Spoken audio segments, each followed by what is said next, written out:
Welcome back, everybody, to the Sharpshooter Sports Talk. I'm your humble and gracious host, Mr. Brinsky Sharp, on the ones, two, three. Oh man, I'm messing up on my own intro. One, two, the threes, fours, and the fives and the six. Appreciate everybody joining the house tonight, man. Y'all already know we about to talk some foosball tonight. Talk a little foosball, but yeah, man. Make sure you guys hit that like and subscribe button, man. Appreciate everybody always coming back, showing love here, man. It's always a pleasure.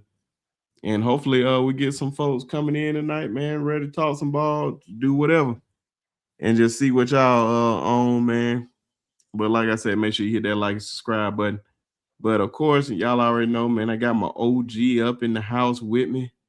Hopefully we have some more, but you already know I gotta have my OG of all OGs, Jackson State's own Kappa man himself. Y'all already know, retired in two sports: the workforce and the football field. Man, he just on these YouTube streets with me. Everybody, y'all show your love to our friend and brother, Coach Al. Hey everybody, hey, how's it going? What's up, Brinsky? Hey, let's do this, man. Ride shotgun with you, bro. Oh yeah, man. Oh yeah, man. How I said, man. We'll see who want to hop on tonight, man. And it's good to see everybody up in here, man. Make sure y'all tell a friend to tell a friend. Share it with people y'all know that will be interested in the content.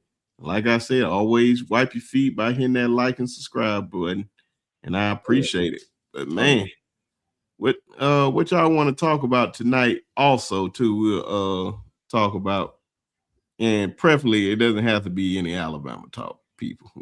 I hope I don't like talking about Alabama all the time. Trust me, I really don't. But Toya up in the house said, "Roll MF Tide, be sharp, sharp squad." Sharp squad. Got a new name. Fields, what's going on with you, man? Said, "Good evening, be sharp and team." Yeah, man, appreciate it. Jeremy said, "Sweet home Alabama." Roll Jeremy in the house. Roll time. Bama boy, 22 96 up in the house. What's going on, man? The White up in this thing. What's going on, bro? Tough as nails up in here. Nitra up in here. Y'all already know. Oh yeah, Nitra, everybody, man. Ephraim up in here. He said Super Bowl. Yeah, man. Got to talk about the Super Bowl, man. Got to talk about the Super Bowl. I'm about to say, definitely gonna be getting everybody predictions on that. Definitely not gonna have a show on Sunday, so everybody can enjoy their Sunday, and we're gonna be right back at it on that Monday, like regular scheduled programming. But yeah, so this gonna be the last little bit of football until I guess when UFL come out or whatever. UFL coming out, they start up next month. Yep. Oh, is it called UFL? I don't. I can't. UFL. Oh, okay. UFL.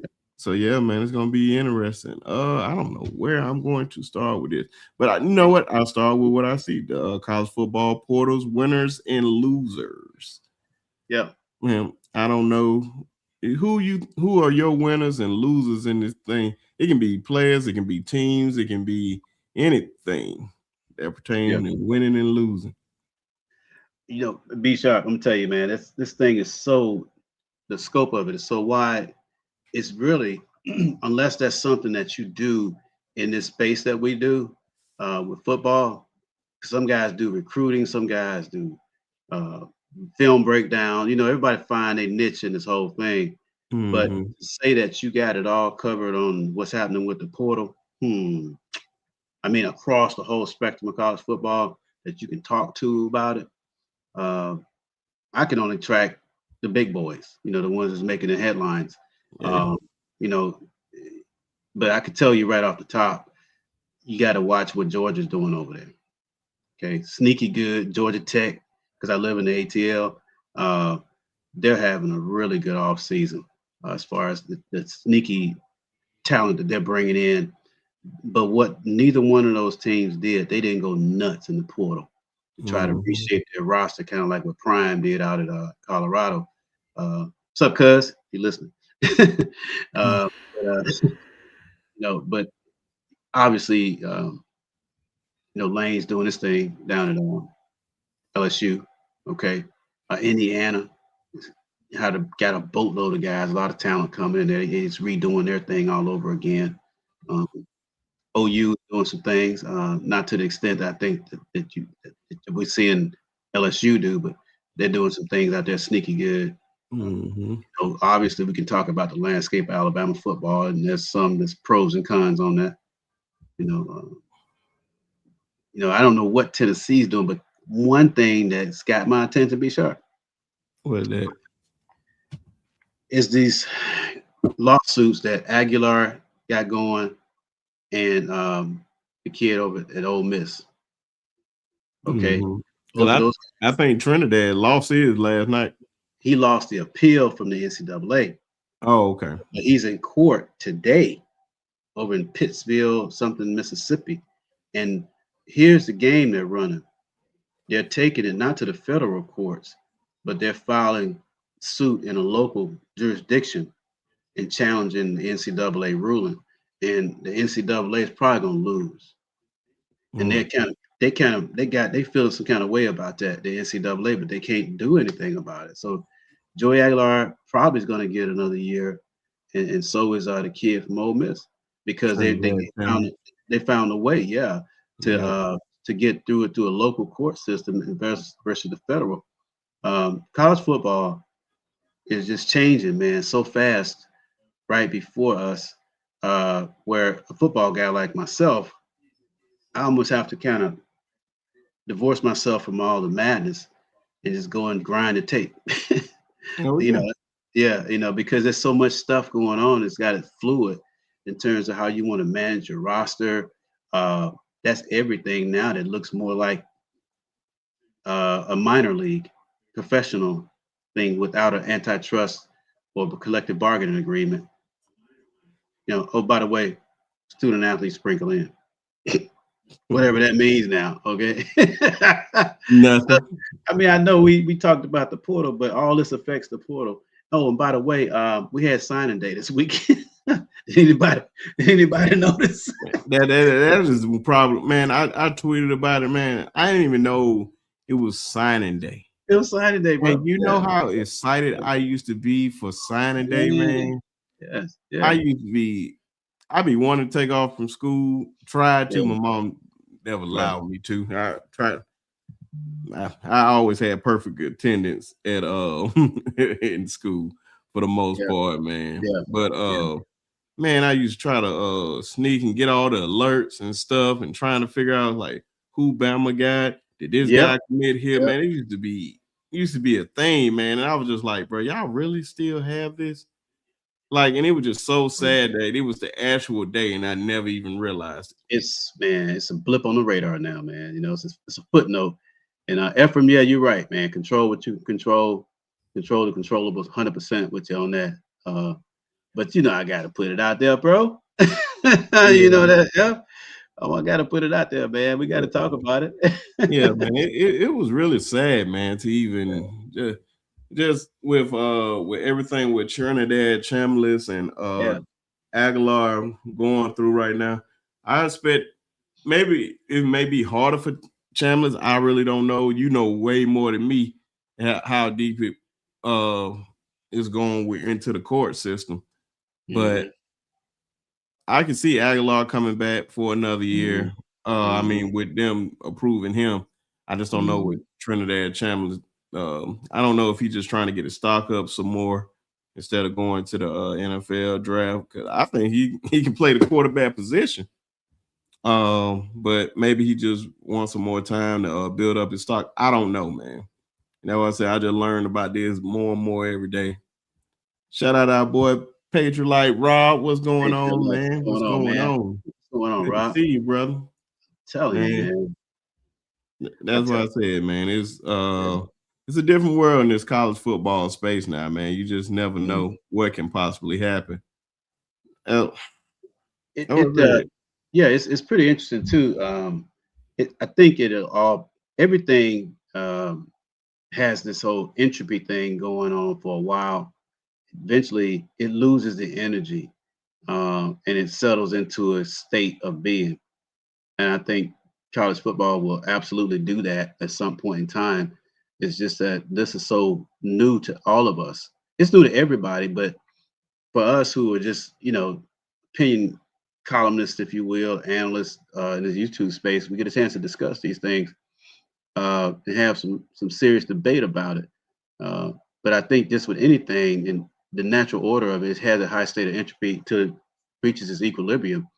It'll play itself out uh, in time. But in the meantime, man, there's so much to look at how you build a roster. Now that you can have 105 scholarship players, it's not 85.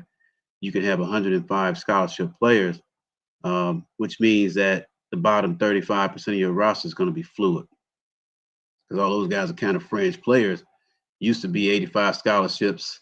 I think 105 on the total team, 115 or some number in there.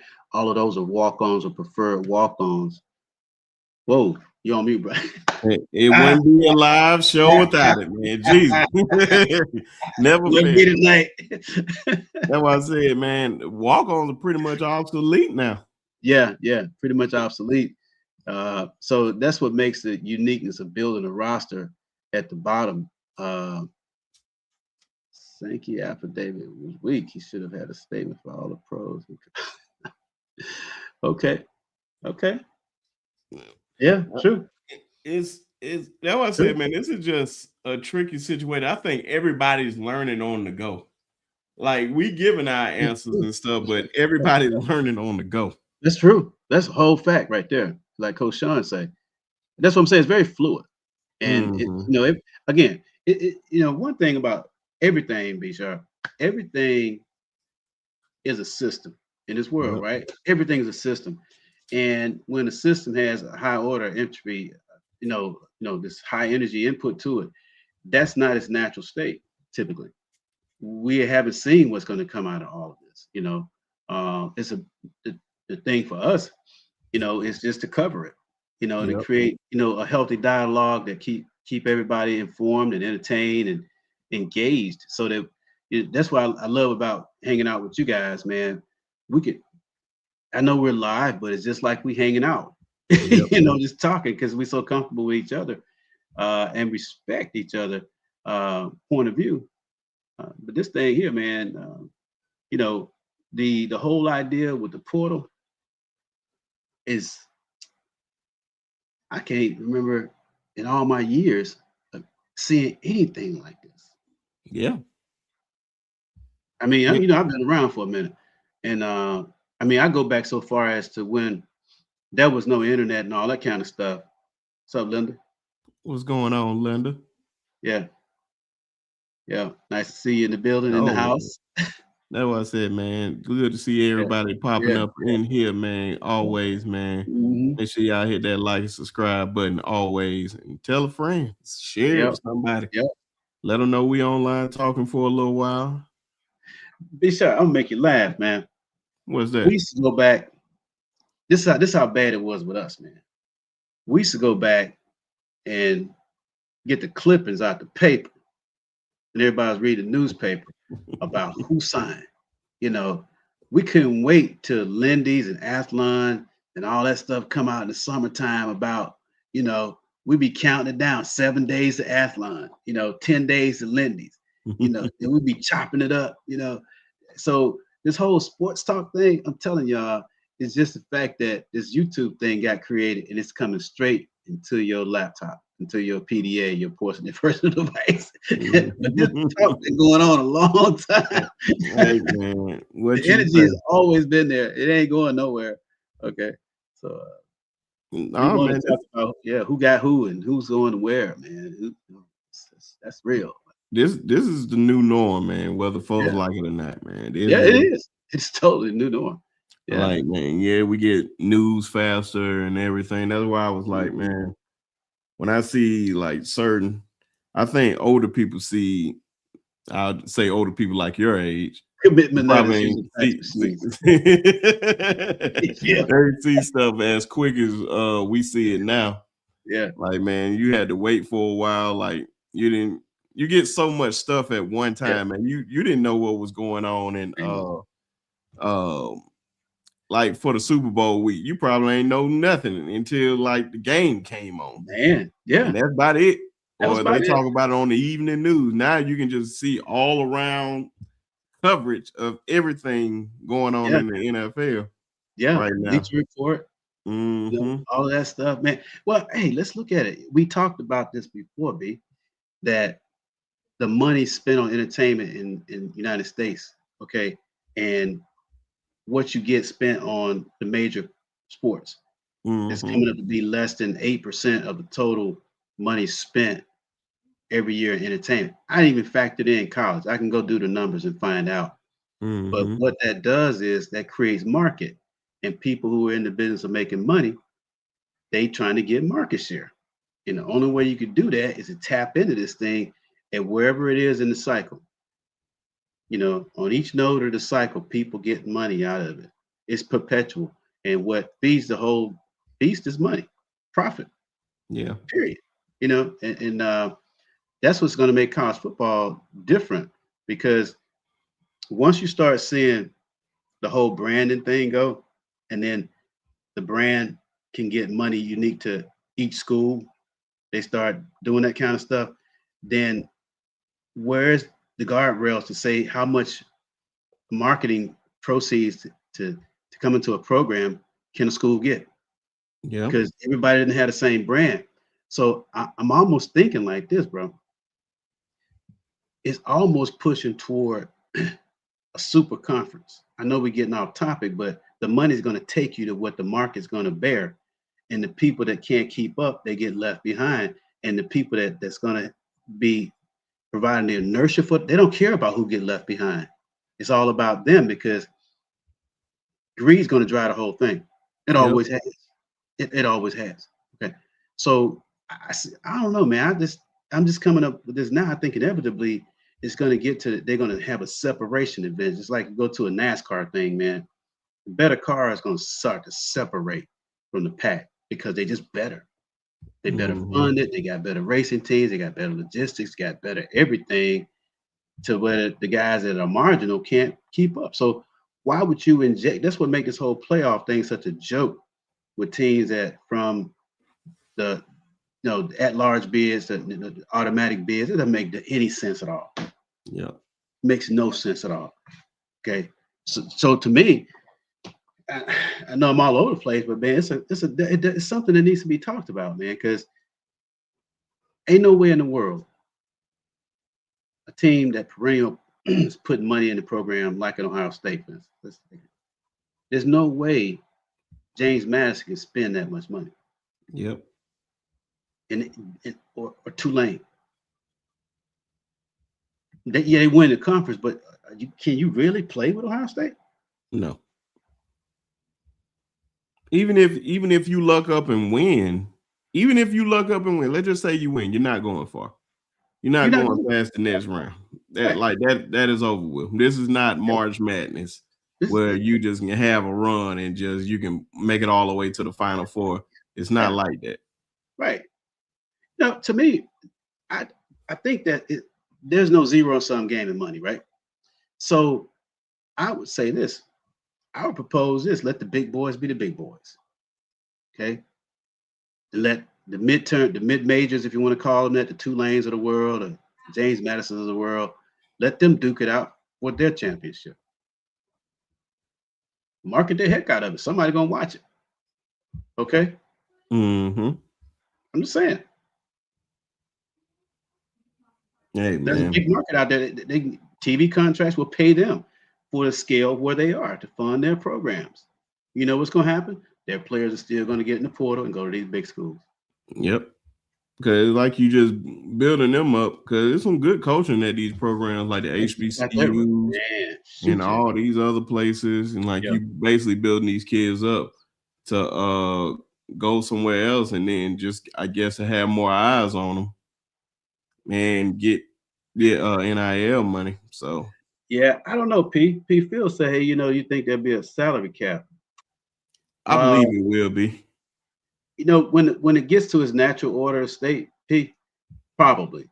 But I'm kind of thinking that at some point in time, just to keep the playing field somewhat level, there almost has to be some kind of antitrust rules uh, that would dictate what a salary is to a player that is amateur.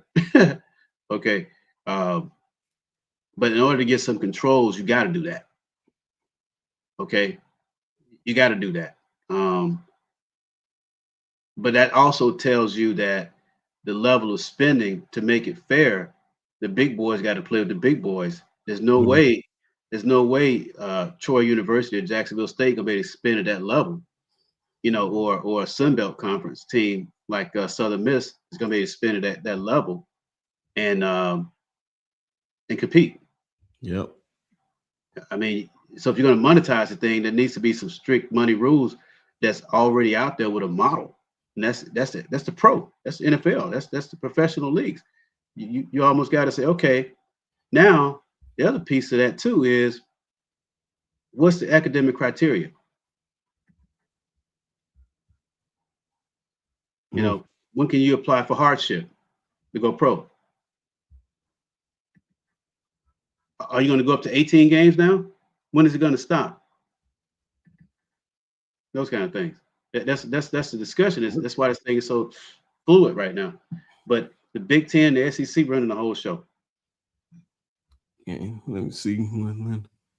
Said did Marshall Larkin? That's the Marshall kicker. That's the kicker. Larkin Yeah, Quinn? he did. Yeah, local. Yeah, he's at Bama. Yeah, Oh, that's how you say local. yeah. Okay, Local.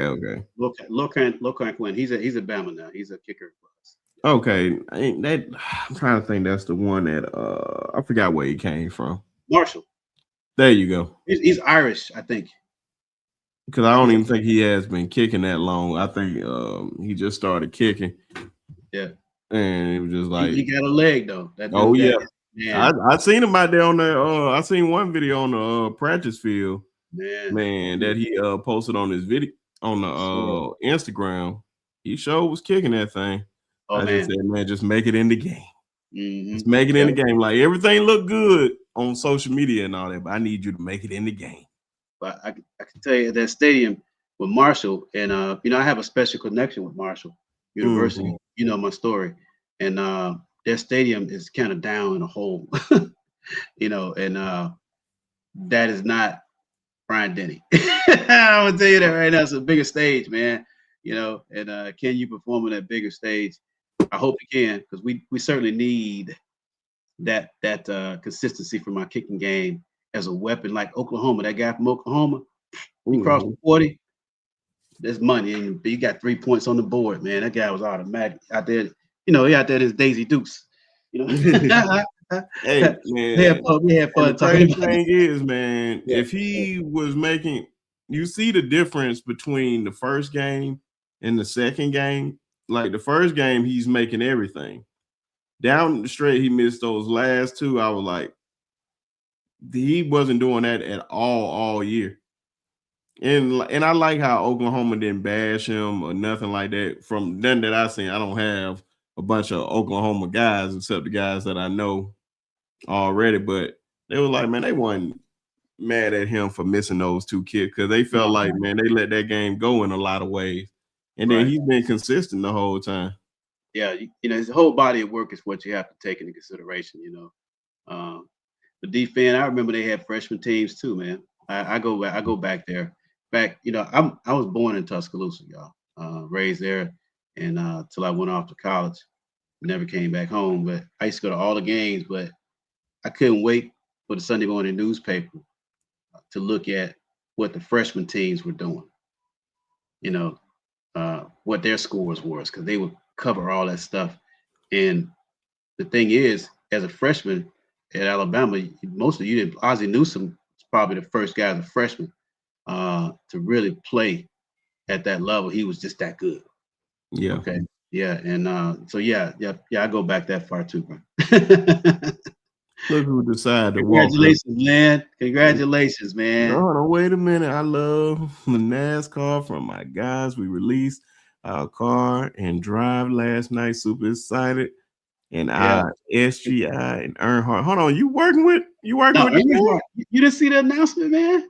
I remember him saying something. Like, no, Yeah, man. now, Lynn, I went and looked that up, bro. I wasn't gonna say nothing. I was waiting for you to hit us back up and then let the Oh, fellas know. But hey, man, that's dope, man. Lynn. Hey, man. Lynn. That's dope. I love me some Dale Jr., man. So Can, that's dope, man. can we say That's what's real. going? Yeah, can we say what's going on, Lynn? Is it okay? Can we say something about it? I'm gonna wait till he says something about it. Yeah, I think yeah. that's what he's trying to say. Like No, I what it is. I'm just telling you what I know what it is. Yeah, oh well, I'll wait. I'll wait till he. yeah. I don't want to spoil nothing. I He went said, "Yes, sir. Go ahead." So it's the grandson, Earnhardt's grandson is gonna be driving. Make sure I got that right, Lan. Okay, he's in the car, man. He's in the seat. Okay, if I got that right, Lan, let me know. I don't want to put it out there wrong, but that's dope. So is that you said the grandson? So Earnhardt's grandson, man. Yeah, yeah. which one, Dick? Dale Earnhardt's grandson. Senior? Dale Earnhardt's grandson. Senior. No, not junior, but Dale Earnhardt. I know. I'm about to say that. I said it can't be So from. I just want to make sure we got that right. Yeah, that's the thing. It's the legacy, man. It's the I'm trying to legacy. see who. Dale Senior's grandson. Yeah, Bob. Who? You got Dale Jr. was racing. Okay, Dale Senior died. I know. I'm talking about. Man. Trust me. I know this NASCAR. I know Kerry, his older brother, and Kelly, his older sister. But I'm trying to see who is Bobby. Like, whose son is that? Oh, okay. I get you now. That's what I'm trying to figure out. I'm trying to figure out like who is Bobby Earnhardt. Like, whose son is that? Yeah. That's the only part I know. It ain't Dale's. That's what I'm saying. I know it's not Dale's. Yeah. And I don't. It probably is Kelly's. It's probably Kelly. Yep. It's Kerry. Yeah. Oh, it's Kerry. Kerry got a son. Kerry. Yeah. Wow. I did not know that. I just thought he had a daughter. Oh, that's dope, man. That's what I'm trying to tell you, man. That's Lynn, you gotta be, man. That's a proud moment for you, your family, your team, to carry that legacy on with Earnhardt name. And you guys kept carrying that banner for Dale, man. Miss him for what he did. Because I've been following NASCAR forever, man. Even when it didn't get as big as it was now. I'm talking about going back to the boy of Cale Yarborough and those dudes, man. Mm-hmm. And Petty. I've been watching it since then, but that's cool, man. See what I mean? And bringing the black car back. Yeah, my dad had 3 hat. I had the 8.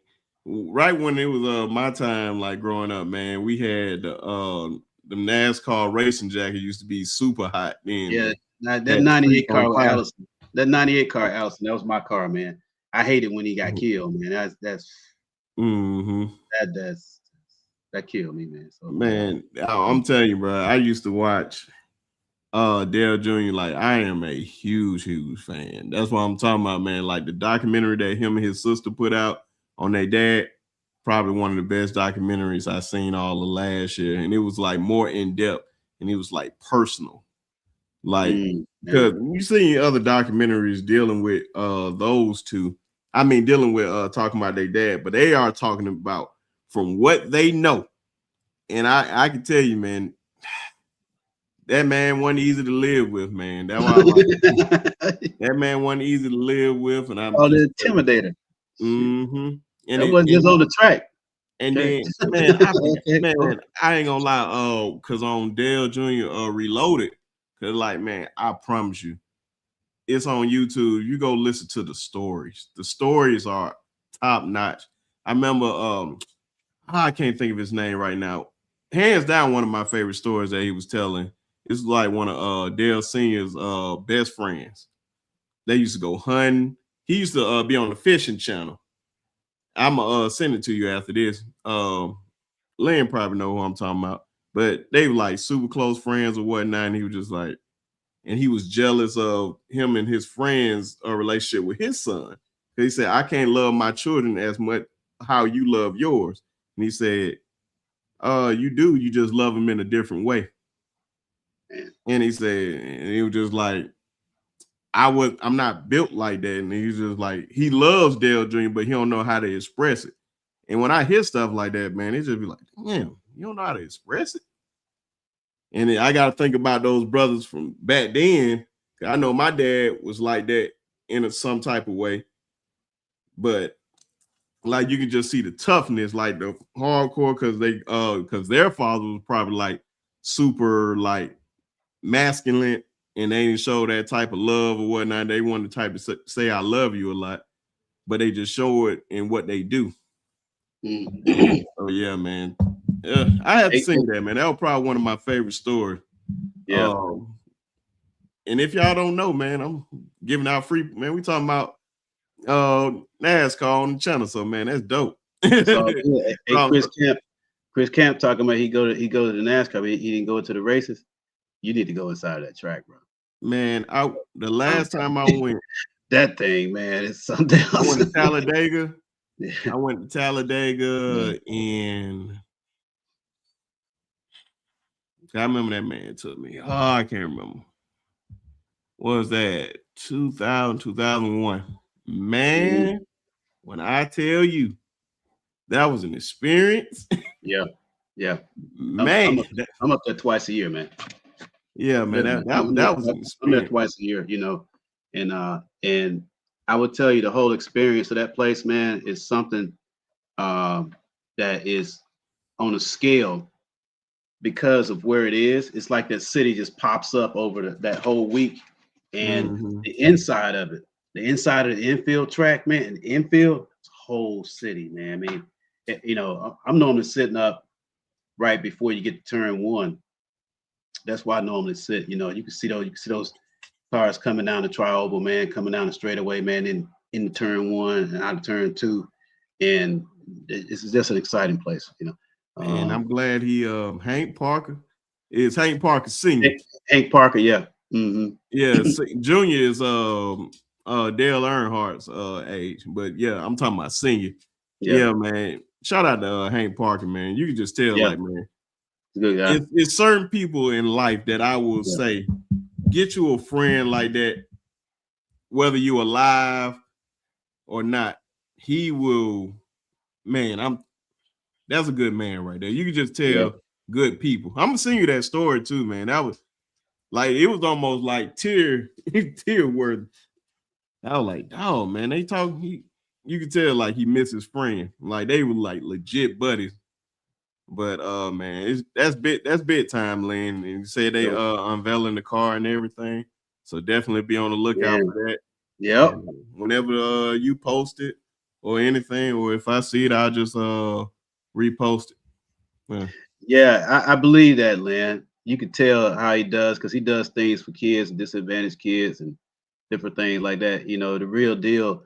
You know, one thing about I know we talk a lot of football here and stuff like that, but you know, I'm an outdoorsman. What was I doing before we got on? Checking them late. I put my waypoints in the avionics, man. You know, and but the outdoors life, it has something to do. It brings you back. It centers you, and lots of times you get that camaraderie. That's when boys learn how to become men. Because they get around men doing these kinds of things, and the boys are watching the men's. It's the whole really truly iron sharpening iron thing that's real, man. It's the role models, the mentoring, the lack of the respect.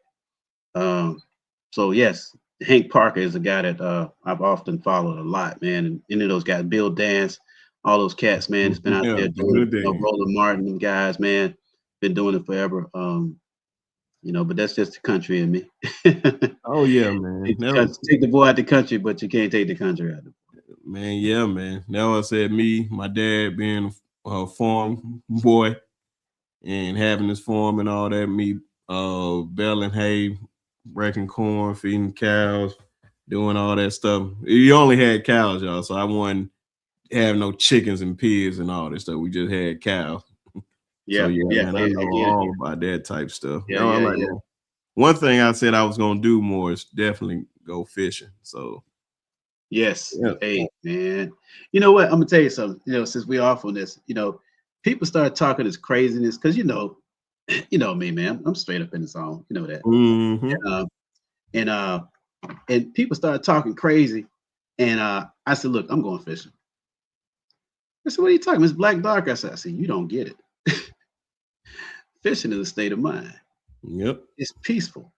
So if I people talking that noise, man, I said I'm going fishing. If you can't relate to it, you can't relate to me. So see you. I'm not going for that. So yeah, Lynn, I would love that, man. My time is my own. Thank goodness for that. Uh, I've earned it, I believe. Put the work in. So like always, man. Anytime we can get together, you know how to get in touch with me. I know how to get in touch with you. We can work some things out for certain. I look forward to spending some quality time with you, man. Hey, Lynn, trust me, I'm gonna hold you to that too. Yeah, yeah, Trust me, I'm gonna definitely hold you to that one because yeah, I wouldn't mind it whatsoever, my brother. So yeah, we'll definitely talk about that one offline. yeah. That's right. Yeah, yeah, man, because yeah, man, fishing is just dope. You Hey, just man. being out there. I think the one thing I promise you, I would say at one point I would have took hunting. Yeah, Yeah, us going to shoot deer. yeah. Man, I don't even think I could take it now. I haven't done it in so long because I remember growing up, me going out there because I used to beg my dad let me go out there with my uncle Jeter. Is one Hmm. of his cousins from up north. He always used to come down here for deer hunting season. Yeah, Came down here, they be out there. I just kept begging every year. Then one year he said, "Okay, you can come out there. You can't be doing all that talking because it was before cell phones and all this stuff. So I'm just out there. They over there talking, but I can't do nothing but just sit there. right. Man, I'm like, can I at least get a gun or something? Right. Man, when I killed my first deer, man, that was probably one of the most happiest moments of my life. I ain't Oh gonna lie, yeah. just being right there because I got it on my first shot, which is Oh yeah. surprising. I was Yeah. super proud of that. Yeah. Uh, Dad got the antlers Mhm. off and That was everything. He yeah. had them Right. pinned up and all that. Mhm. But the worst thing about it, man, had to hang up the deer. That's right. Pull him up, skin him, pull it I down. They Yeah. do it with ease, man. I don't think I had a stomach for it no more, Oh man. man, come Just on, because be I ain't do it sharp, in man. so Come on, long, I man. don't have a stomach for it no Come more. I on, always used to hate man. it. I That's always used to nothing, hate it, bro. That's huh? nothing, man. Oh no, that's a lot. I don't have a stomach for it no more. Oh man, that's as a kid, that's the first thing. As a kid, when you're at the club, that's what you do. You to help.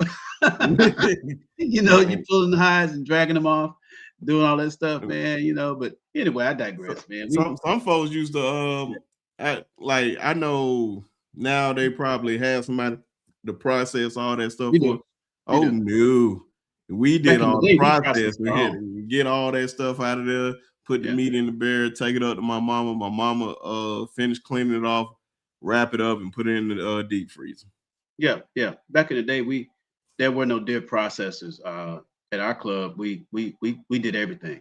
But the way we did it, however many deer we got, what we did in the club was we divided everybody up. We took a roll that was the kids' jobs. We had to go in and see how many guys were at the club that day. If it's 15 guys and we get 4 deer, those 4 deer split up between 15 guys. And whoever got the deer or the deers, they got a ham. If you kill 2 deers, you get a ham and a pile of meat.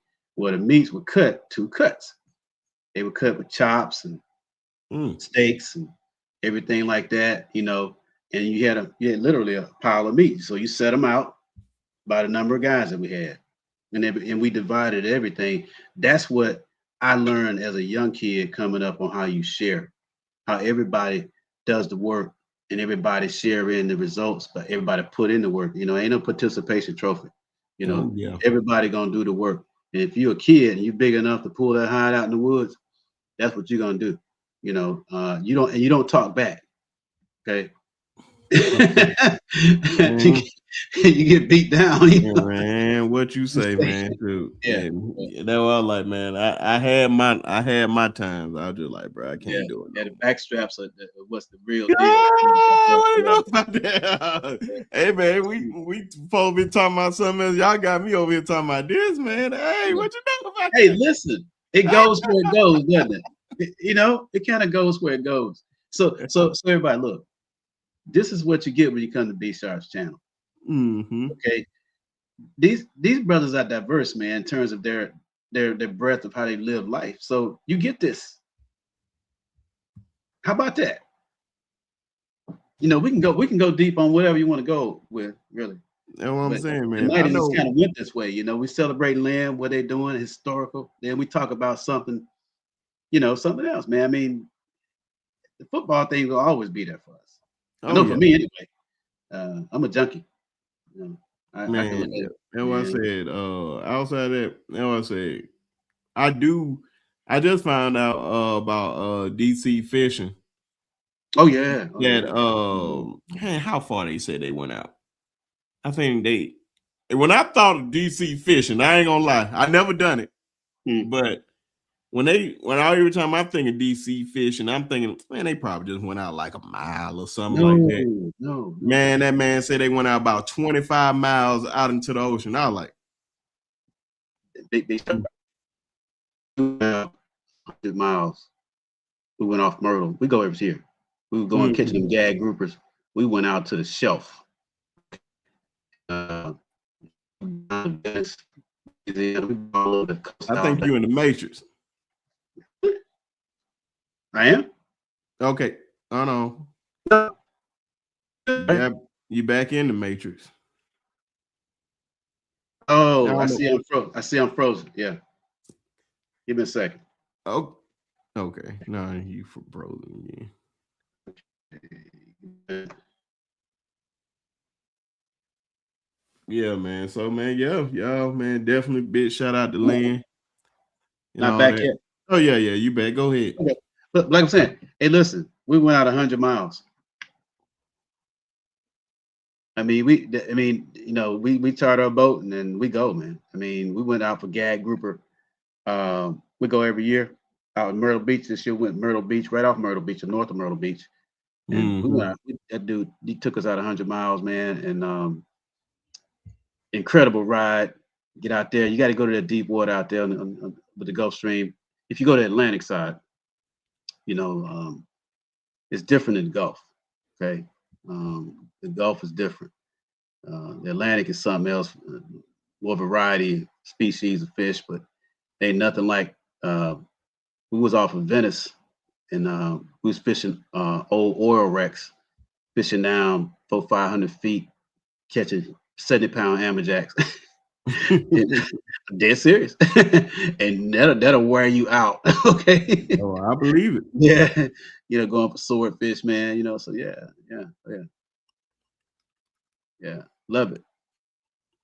Yeah, man. Yeah, Y'all, we just gonna talk a little bit more on yeah. this football a little bit, then Sure. we're gonna get up out of here. I ain't planning on being up here too long. I'm about Okay. to say, I know everybody probably getting ready for the NFL honors. And definitely we can talk about before we talk about the Super Bowl and all that stuff, man. Who you got winning the MVP? Hmm. Uh, Because I got Matthew Stafford winning it. I was thinking that I'm just trying to see who else might. I'm tell you, Sam Darnold, man, has had one heck of a year, man. Mm-hmm. He's proved all the naysayers wrong, man. He could definitely throw up the length on him, man. You know what I mean? 'Cause And that, that cats, that that shows you why I always say, like, man, you got to give these people time, man. You never know, right? and it could just be the situation. Maybe that's why Dante Moore didn't want to go to the Jets. Like, who wants to go to the Jets? Who Folks talking wants about, to oh, go you to the turning Jets? down 40 something odd million.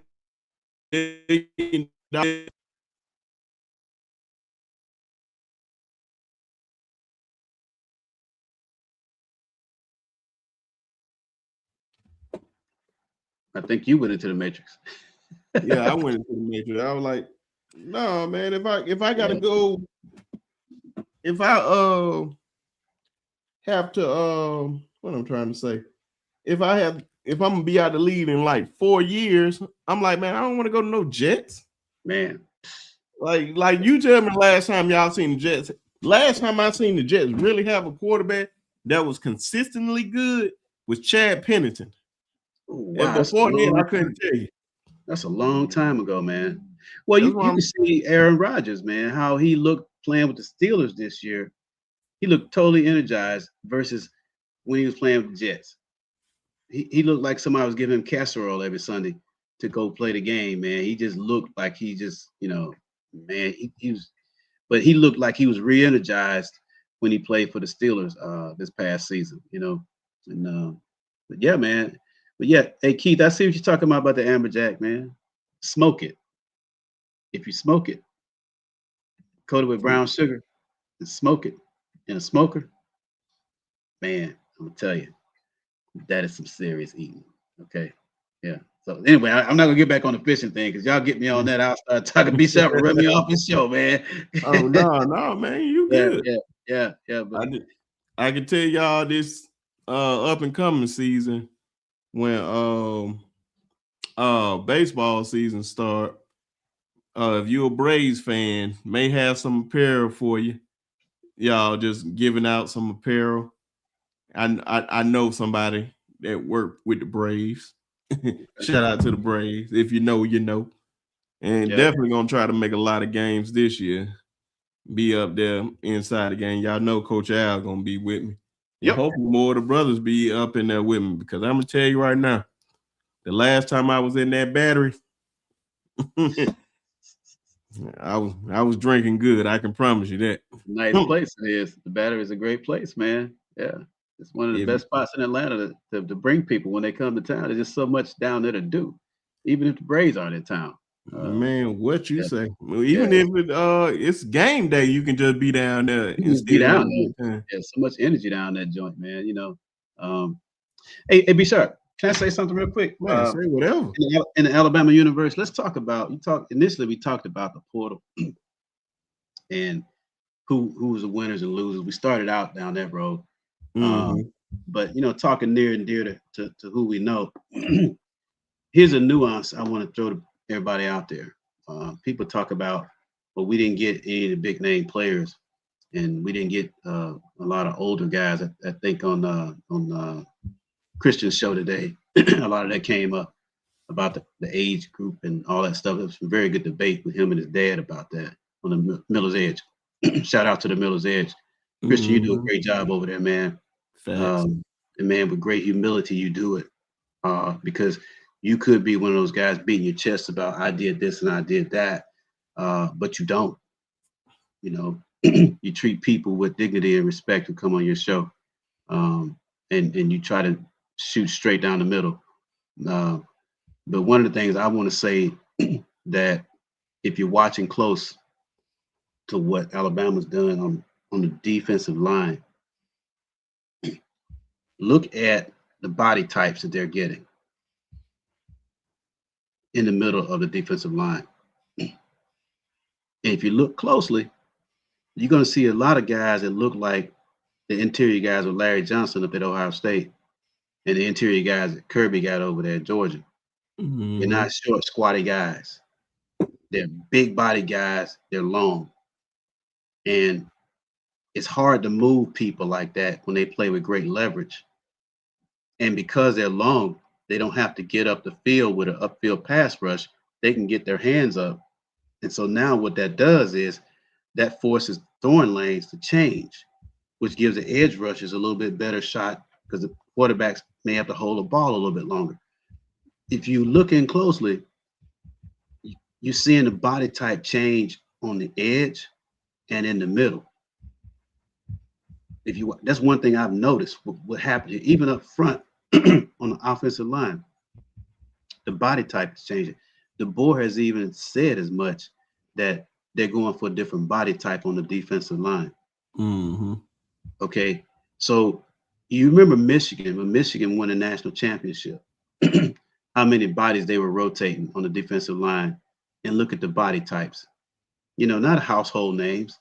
This guys are very serviceable is coached up to know the scheme and just keep applying constant pressure for 60 minutes with size, you know, that weighs on a team over the course of 60 minutes. Look at when they beat us, when all of the first team guys set the bowl out. They still beat us Yep. with second, third string defensive guys. All right.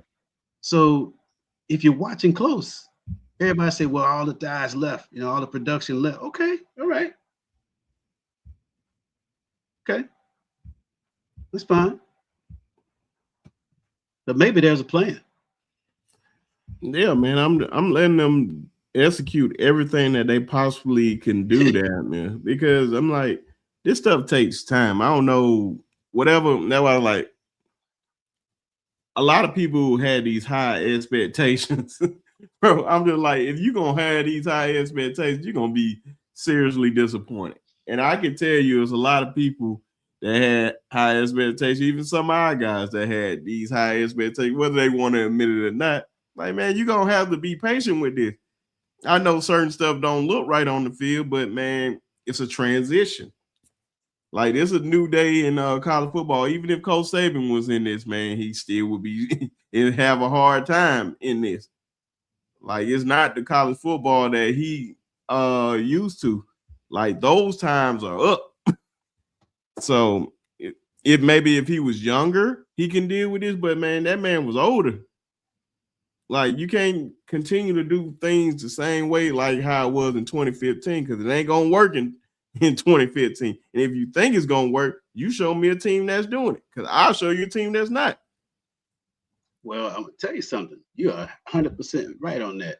And one thing that Saban really struggled with down the stretch was keeping good coaches. His staff was in complete turnover. I ain't gonna say complete turnover, but critical components of his staff were turning over. And here's one of the things where you could say was a kind of an inflection point when Saban's reach started to decline a little bit. when when he hired Pete Golden as defensive coordinator.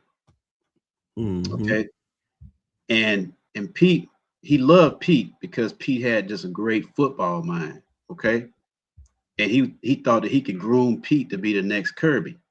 That's why he kept giving him such a long rope. Okay, and so he couldn't. He was coaching just well enough where he couldn't fire the guy because they was winning because the offense was so dope. So now he started losing his receiver coach. He started losing his offensive line coach. Started losing his OCs every year. And now he's having to manage a lot more of the functionality of that team because he's having to coach his coaches up, but they just couldn't get. Then he bring in Bill O'Brien and Doug Marrone. And Doug Marrone just killed the offensive line. You Yep. know, you know, when Flood left with Sark to go to Texas, the offensive line was in decline up until this day. They hadn't hit on an O-line coach that was top notch. Breed. Before then, he had Pendry. He had what's the name of the guy up at the Eagles, Stoutland. Mm-hmm. The guy down at Miami. Yeah, him. Think about them dudes, man. Yeah, those are a lot of big names. Running O-line. Okay, and then he bring a bum like Marrone in there, man, and he just, the offensive line sucked. It hadn't recovered since then. So a lot of the older Bama players, like Reggie Raggett, those guys were interviewing the Hill Green, and they were giving him the blues because it's almost like Green was giving lip service to the standard. Well, Green is not a Bama guy. Yep. He was a hired gun. He doesn't know the culture of Bama. He can only say what he heard, not what he experienced, that kind of thing. So he couldn't come out and say that, because the results don't speak for what Ragland and those guys, went through. But here's the thing. Those days are over. Yep. It's just like Cristobal was saying, he's not trying to bring the U back. That'll never come back. Thank What you. he's trying to do is build something new. So the old guys who won under Saban, they're trying to cast a standard onto something that just won't work. Okay, and I hate it for them, man, because they were there. They bled, sweat, tears. They paid the price. They put the banners up. They played in the league. They're proud to do that. Okay. However, if you coached lately, the mentality of the players coming up through middle school, high school, it ain't what it was when Ragland and those guys were coming through, man. Mm-hmm. You know, it's just not. I talked to one of my former players just the other day in Florida. He has his son is coming up now, and he played college ball in Florida. I won't say what school, but he was saying, Coach Al, he said the coaches don't care about these kids no more like the way you guys did. Mm-mm. He said if you ain't there, they're gonna throw you away and discard you. Yep. Or if you're the guy, they're gonna put you up on the pedestal, and you may not be as good as you think you are because you've heard your name called like you're good, you're good, you're good, but you ain't hungry. You know, it's a different landscape of players, a different psyche. Yep. Ladies and gentlemen, I want to bring up another brother, man. He's up here late, but it's all good. He's up here to talk a little bit about what we talking about because that's a great conversation that we have, and y'all already know recruiting extraordinaire, man. He's all over the place, whether y'all like it or not, man. All over these Twitter streets, Facebook streets, even in the streets, trying to talk to these kids. Y'all show your love to our brother, the one and only, Mr. Jonathan Lewis. What's going on, bro? What's going on, fellas? What's up, Yeah, JL? what's going Good on, to see Coach you, Al? man. Good to see you, brother. Good And to I see you. got talking about that interview with Nikai Hill Green. That was good stuff. I mean, there was so much like you were so spot on, Coach Al. I feel like he wasn't brought in right, from to Bama from the beginning, and I feel like that plays a large part into it. And when you think, I think there was a lot to take from what Nikai Hill Green said if you pay attention, right? He said a lot. You ever hear the term, you're saying a lot without saying anything? Mm-hmm. That's kind of what I took from that interview. And look, being a part of the Bama Standard, Marvin and Reggie Ragland didn't go easy on him, right? Nope. And he didn't want them to go easy on him because these guys aren't going to toe the line to where they're pushing something they can't push, right? But I really think it's good when you see the median and you could see these players with the content creators and kind of push against each other and give insight onto what's really going on inside these buildings. Because one of the strongest points that I feel like, and sorry, I'm not trying to take over here, but Nikai Hill Green, alluding back to that, I feel like one of the loudest things he said in the room was, I believe it was Marvin asked or Petty asked a very simple question, which was, what do you think needs to be done to take it not just from going there, but actually getting that chip, getting that national championship? And he said, we need our leaders doing extraordinary things. They need to lead better than anybody else.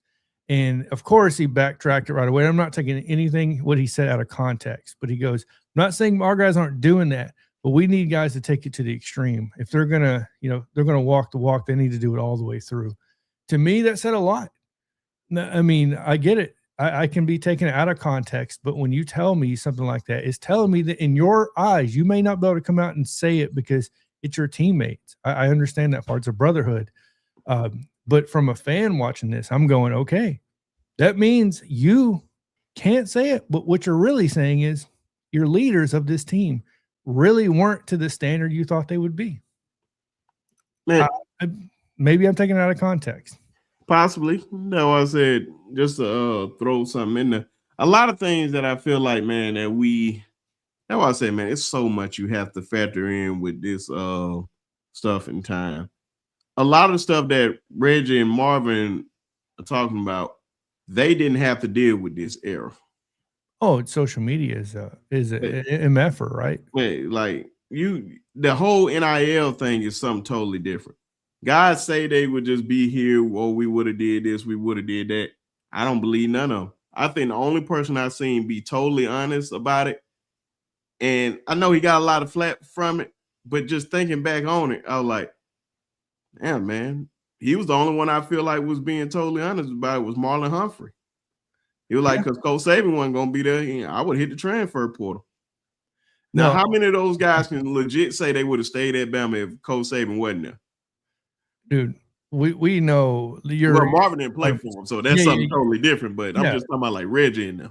Marvin comes at it from a different. This is why I think Marvin's such a pivotal point of having and being part of the Bama standard. Marvin doesn't speak on the Saban era, right? Marvin spoke from an era of where the team wasn't that good. They won one SEC championship. Yes, they did, and he was a part of that. But for the most part, they weren't that good. But when you go look at what Marvin did on the field and the way he played, that's what Marvin is judging against. Marvin doesn't. He understands a lot of it. He obviously we won't be able to relate, or he won't be able to relate to the social media era and get that type of scrutiny. Well, he may now because he receives a lot of scrutiny on social media for his takes. But when you talk about how, especially him and how he compares, or when he interviews these guys, he looks at one thing, and it's effort. Are you going out there and putting everything on the line like he did? That's his judgment of you, right? So, and he makes that very clear. And I'm glad he does. And I think it's a very fair point when he makes those. And he's not saying Nikai Hill-Green didn't or not like that. He rarely will do that. But when he thinks something is soft, like he did Ryan Williams, he's going to say it. Yeah. You know what I mean? At that time, like he said, I could be wrong. Things change. But from what I personally see here now, this is just my take. And I think that's a great part of us being able to get on YouTube with you, Coach Al, with you, Brinsky. I would never meet you guys otherwise. We can give a take, a subjective opinion. That's right. That's it, man. That's what that boom. That last word you said, opinion. Yeah, that's all it is. It's an opinion. And then you get into the whole thing with society now. Opinions can really cause some people to get triggered, man. And that we can't have a moderated discourse of conversation about a subject, without somebody getting triggered, man. So I watched Marvin a long time. He is consistent. Yep. And where he's coming from. Because let's just face it, he's a football player and a linebacker on top of that. So his mentality is going to be a little bit different than a receiver. Just because by nature of what he did. He's an aggressive type A middle linebacker in a 4-3 system. You know what I mean? Which means that, so that means you thumping, you coming downhill. I mean, he played in an era where concussions were not, how should I say, is well understood. Imagine what that guy played with. Yeah. It's something else when you see, and that's why I think it's important to get all eras. Like, I get it. I know most of the popularity, most of the trends, the views want to see the Saban era. In the house, man. Yeah, I saw Bishop. Yeah. Salute to Bishop. What's going on, Bishop? Yeah. Yeah, and most people want to see Trent Richardsons. They want to see the A.J. McCarrons. They want to see the Reggie Raglins of the world. But it's so good to see the George Teagues, the Marvin Constants, the Sherman Williams, you can even go back farther than that. Like, can you imagine if you had a chance to bring on like John Hanna? You know what I mean? Like, wow. Or Derek Thomas. Or Derek Thomas, right? Yeah, like you could bring such a perspective of more than just one era of football, because we tend to shine all the light on one era of, and I think that's another part of what Marvin's trying to push through, and me as well. That's something I do is like, look, guys, there was more than just Saban. Saban accounts for 6 national championships. We have 18. I will say it was the golden era. No. Well, of course, it was the golden era of college football in general. No one's ever done what he's done. No doubt about that. But what I'm saying is we can't forget about, Wallace Way. We can't forget about Frank Thomas. We can't forget about the Gene Stallings. We can't forget about the Bear Bryants. Like, we have won so much in multiple decades, multiple generations. Like, we tend to forget about the other stuff, in my opinion, at the same time. Yeah, you see what I always say, man, about I don't know why I put this peppermint in my mouth right now, but with the times, like, a lot of people forget, like, at one point, like, we lost 6 straight against Auburn. I bring this up many times. That's why I was like, y'all freaking out about that. That's why I said I even see our guys coming up here being pissed off about some stuff. I can understand it. Some things can be frustrating. But I remember a time where we lost 6 straight against Auburn. It can be far worse. And I remember how I felt going from elementary school, middle school, and almost I think I was in high school. Last time they like beat us, like all that street was like elementary school, middle school, into high school. And I'm just like, dog, can we win? And then we getting Coach Saban, and nobody expected. I expected him to win maybe 1 or 2, and I thought that would have been major. Absolutely. But to win as much as he did, Bro. like I remember when Christian brought it up on the middle said, shout out to Christian again. When Christian pointed out, and I didn't even think about it, like, bro, he literally went to the national championship 4 years in a row. Yes. I forgot all about that. Like, damn, bro, we really went to the national championship game 4 years in a row. That is not, you know how hard that is to do? And if you hold those type of expectations, that is not going to happen. You're going to be highly disappointed every single time. I think this is all I want. This is just me. I just want a chance to compete in the playoffs. And once we in the playoffs, we have a chance to compete for the national championship. If we can consistently do that every year, I'm fine with it. I know we're not going to win every year. That's fine. Like, I feel like we was way ahead of schedule this year when we made the playoff. We just went against a great team and got our ass beat. I'm sorry. Everybody else look at everybody else. Same stuff that we talked about all year long, and the chickens just came home to roost that game. That's all it was. Like that's why I was like, you can see me all throughout the show. I'm like, well, shit, we've been talking about it all year. So, man, you need to tone down the expectation. This is almost like a woman asking you to be like, I want you to pay all the bills and do all this, and I just spend all your money. And I don't do nothing around the house. How often do you see that? That doesn't happen a lot. And if something does happen like that, that's a privilege that's even going on, that anybody can even do that. And can I have a very controversial take? This is going to sound very controversial, and I agree with you, Lynn, on multiple points. He's actually talking about Coach Gene Stallings, the best man ever did. Yeah, man, good man. If you guys don't know the story of his son, Coach Gene Stallings' son, you need to go look that up. That is definitely a great story to look into as far as that goes. But I won't go there. I'll save it for next time. But yeah, winning 3 championships in 5 years? I think sometimes we lose sight. Was it 4? There we go. So Sean Watson won that was a fluke, you know, but should have been a national championship. Mm-hmm. Anyway, there could have been more. Yeah. I don't know. Like it's easy to get tied up into expectations when they're happening in front of you and not forgetting where it started. Mm-hmm. You know what I mean?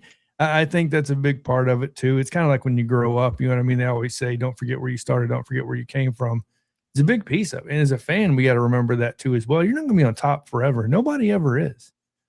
You know what I mean? So I would tell you guys this.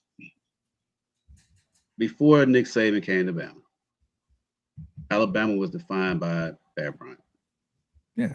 Where the Houndstooth came from. But go and look at the last 2-3 years of Bryant's career and how he was asked to step down and how they unceremoniously got rid of him after he had brought Bama to national prominence, you know, through some very turbulent years in the South from a social aspect. He navigated all of that with a certain strength and dignity that most people can't even relate to, and how Bama fans turn on that dude.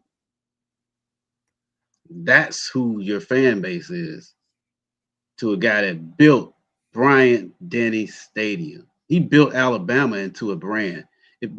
I dare say, because I'm telling you, I grew up in Tuscaloosa, folks. And when Bear was there, listen, man, there was a time where I couldn't go to Alabama games, if you know what I'm saying. Yeah. But we used to listen to the games on the radio, just like in the broadcast was so colorful in their announcements. But guess what? Even though we couldn't go, we were still Bama fans. Get your head around that. Okay? I take you one deeper.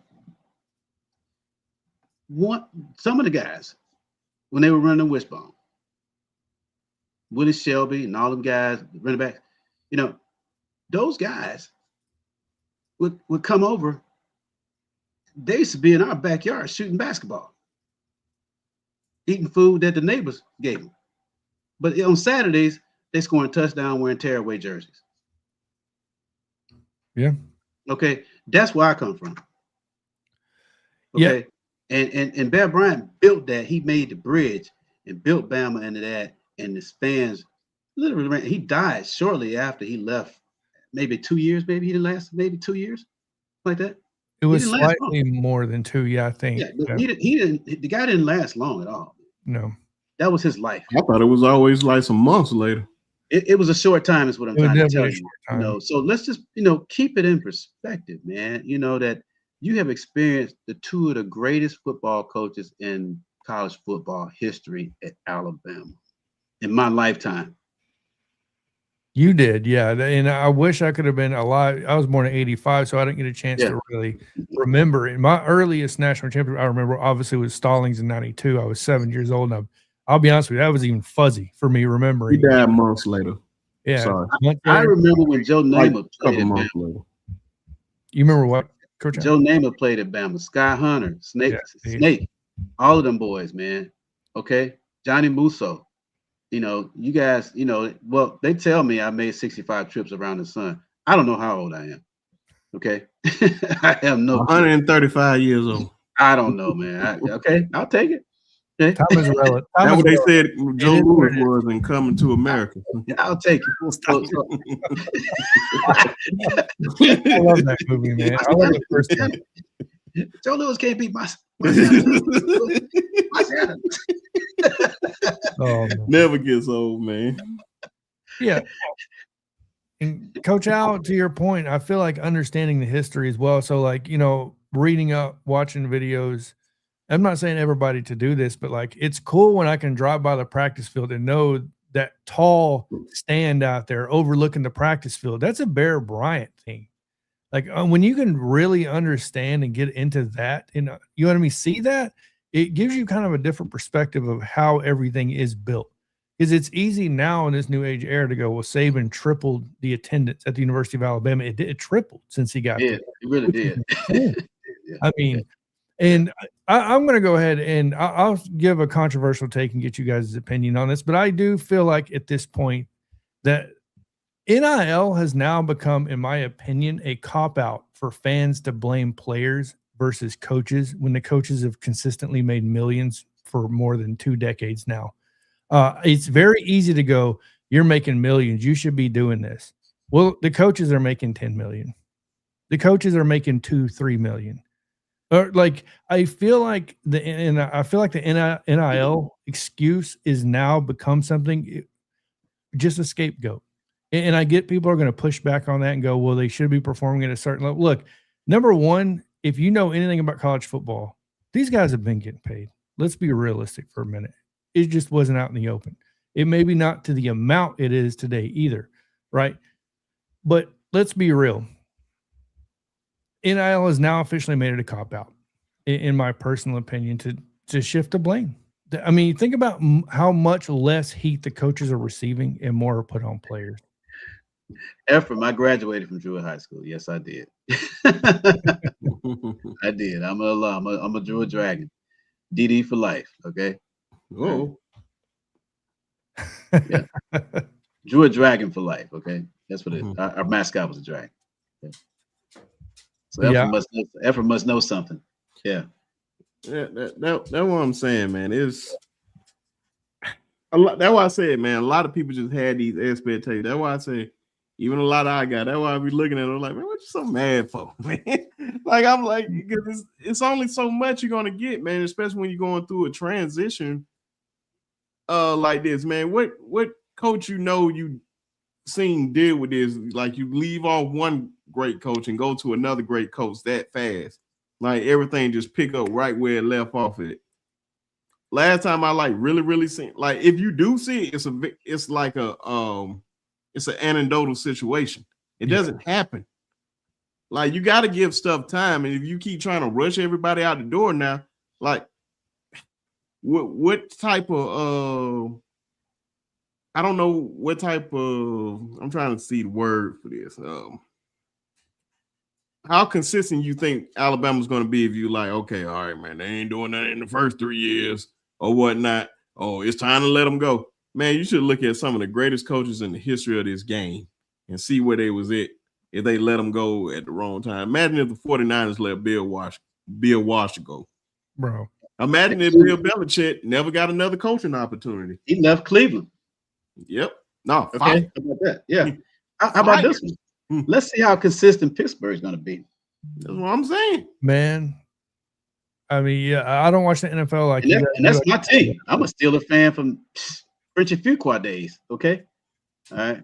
So, yeah. Well, to your point, Brensky, I want to say something like when you talk about losses, like I have zero. If you're going to sit there and tell me we lose a close game or we lose a game and it's because we got out schemed or something, my problem is 2 games. It's the Florida State and Indiana game. Why?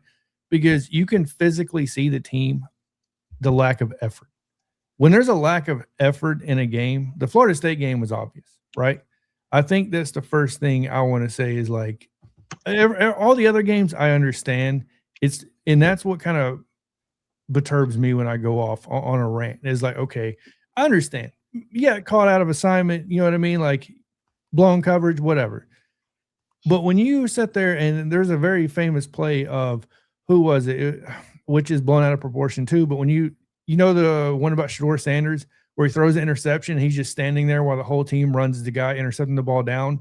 That's kind of what's going on here, right? So at that point, when you talk about effort and stuff like that, and to the other point I was going to make is, I think it's a matter of how the transition happened and then what's being spoken about. Sometimes just because something is on your mind doesn't mean you should probably say it. Right? Especially if you're on the coaching staff. Wow. You get what I'm saying? It always leads back to this. Yeah. I'm just going to say, like, if there would have been guys leaving that program year 1 and they're going, look, we're looking for production over potential right now, I think nobody would have, well, of course, some people, but it would have been less noise being made. But because you said that, and then you're going into year 3 doing that, you're going, oh, so now you're wanting to make the transition in year 3. You didn't want to do this year 1 or year 2 because you didn't say nothing about it. You didn't speak out about it. But now you're speaking out about it on year 3. So what made that happen? What caused that to happen? And what gave the green light of Clinton Dix, let's just say his name, saying that? I think there's more to it than was just being read and said. Right? Mm-hmm. And what he did is he gave an open forum for everybody to give their subjective opinion. When you put something on social media, it gives a green light to everybody around you to give that opinion. If you notice, it's been radio silence since that. Absolutely. So let me say this to that point that I wonder why we all make mistakes, don't we? Absolutely. Yeah. But bigger thing is, do we learn from it? Yep. So now let's see what it's just like when your GPS is taking you somewhere and you make a wrong turn, it goes recalculating. Yep. So yes. So in life, when that happens and everybody's subject to it, you have to recalculate, right? So let's see, maybe they're recalculating because Mario Cristobal has been out in Miami 5 years. 5 years, I believe that. Yeah, it's going into his initial records were like 7-5. He was, did they run him out? Nope. And I'm gonna tell you what, you're not gonna get any more bravado than you're gonna get out of Miami. Mm-hmm. I'm telling you, and it helps. By the way, can I say this, Coach? I want to get in the face of all of that, he persevered, right, and took them to the national championship, and they played a good game against a better team. I got to get your opinion on this because this actually kind of perturbs me a little bit, to be honest with you. I got to say this. The difference between Miami right now and Alabama, from a culture standpoint, Michael Irvin's supporting his team. He's doing the belt to ass on the sideline. Damian Harris is talking down about his team. Tell me I'm wrong. Where's the bravado on the sideline from the previous players? I can't disagree. Now, okay, well, all right. I will address this in what I don't know. I'm not sure if the door is open. You could be right. But I mean, I don't know what access right. Irvin and those guys have on a daily basis. I don't know. Cristobal is a U guy. See, he's a U guy. He knows all of that. So from there, one, they respect him because he's a U guy. Okay. And then two, he can probably channel some of that stuff because he knows kind of what Miami was and that kind of thing. So that's a question that has a lot of dynamics to it. I don't think it's a binary answer. It's a yes or no, right or wrong kind of thing. Yeah. Because we don't know what's going on with how they handle ex-players with access to the team or the field and all that kind of stuff. I don't know. I'm not there. Yeah, So I can't answer that question. I wish I could. I can tell you this. I can tell you this much, Coach Al. Ever since Kalen DeBoer has been there, how many players have been restricted to talk on social media or on platforms or anywhere else? Because when Saban was there, you didn't hear freshmen. You didn't hear nothing. Nothing. You didn't even hear the coaches. You didn't even hear the coaches. Ever. And twice a year, you got the coordinators to talk. At the beginning of the year, at the end of the year.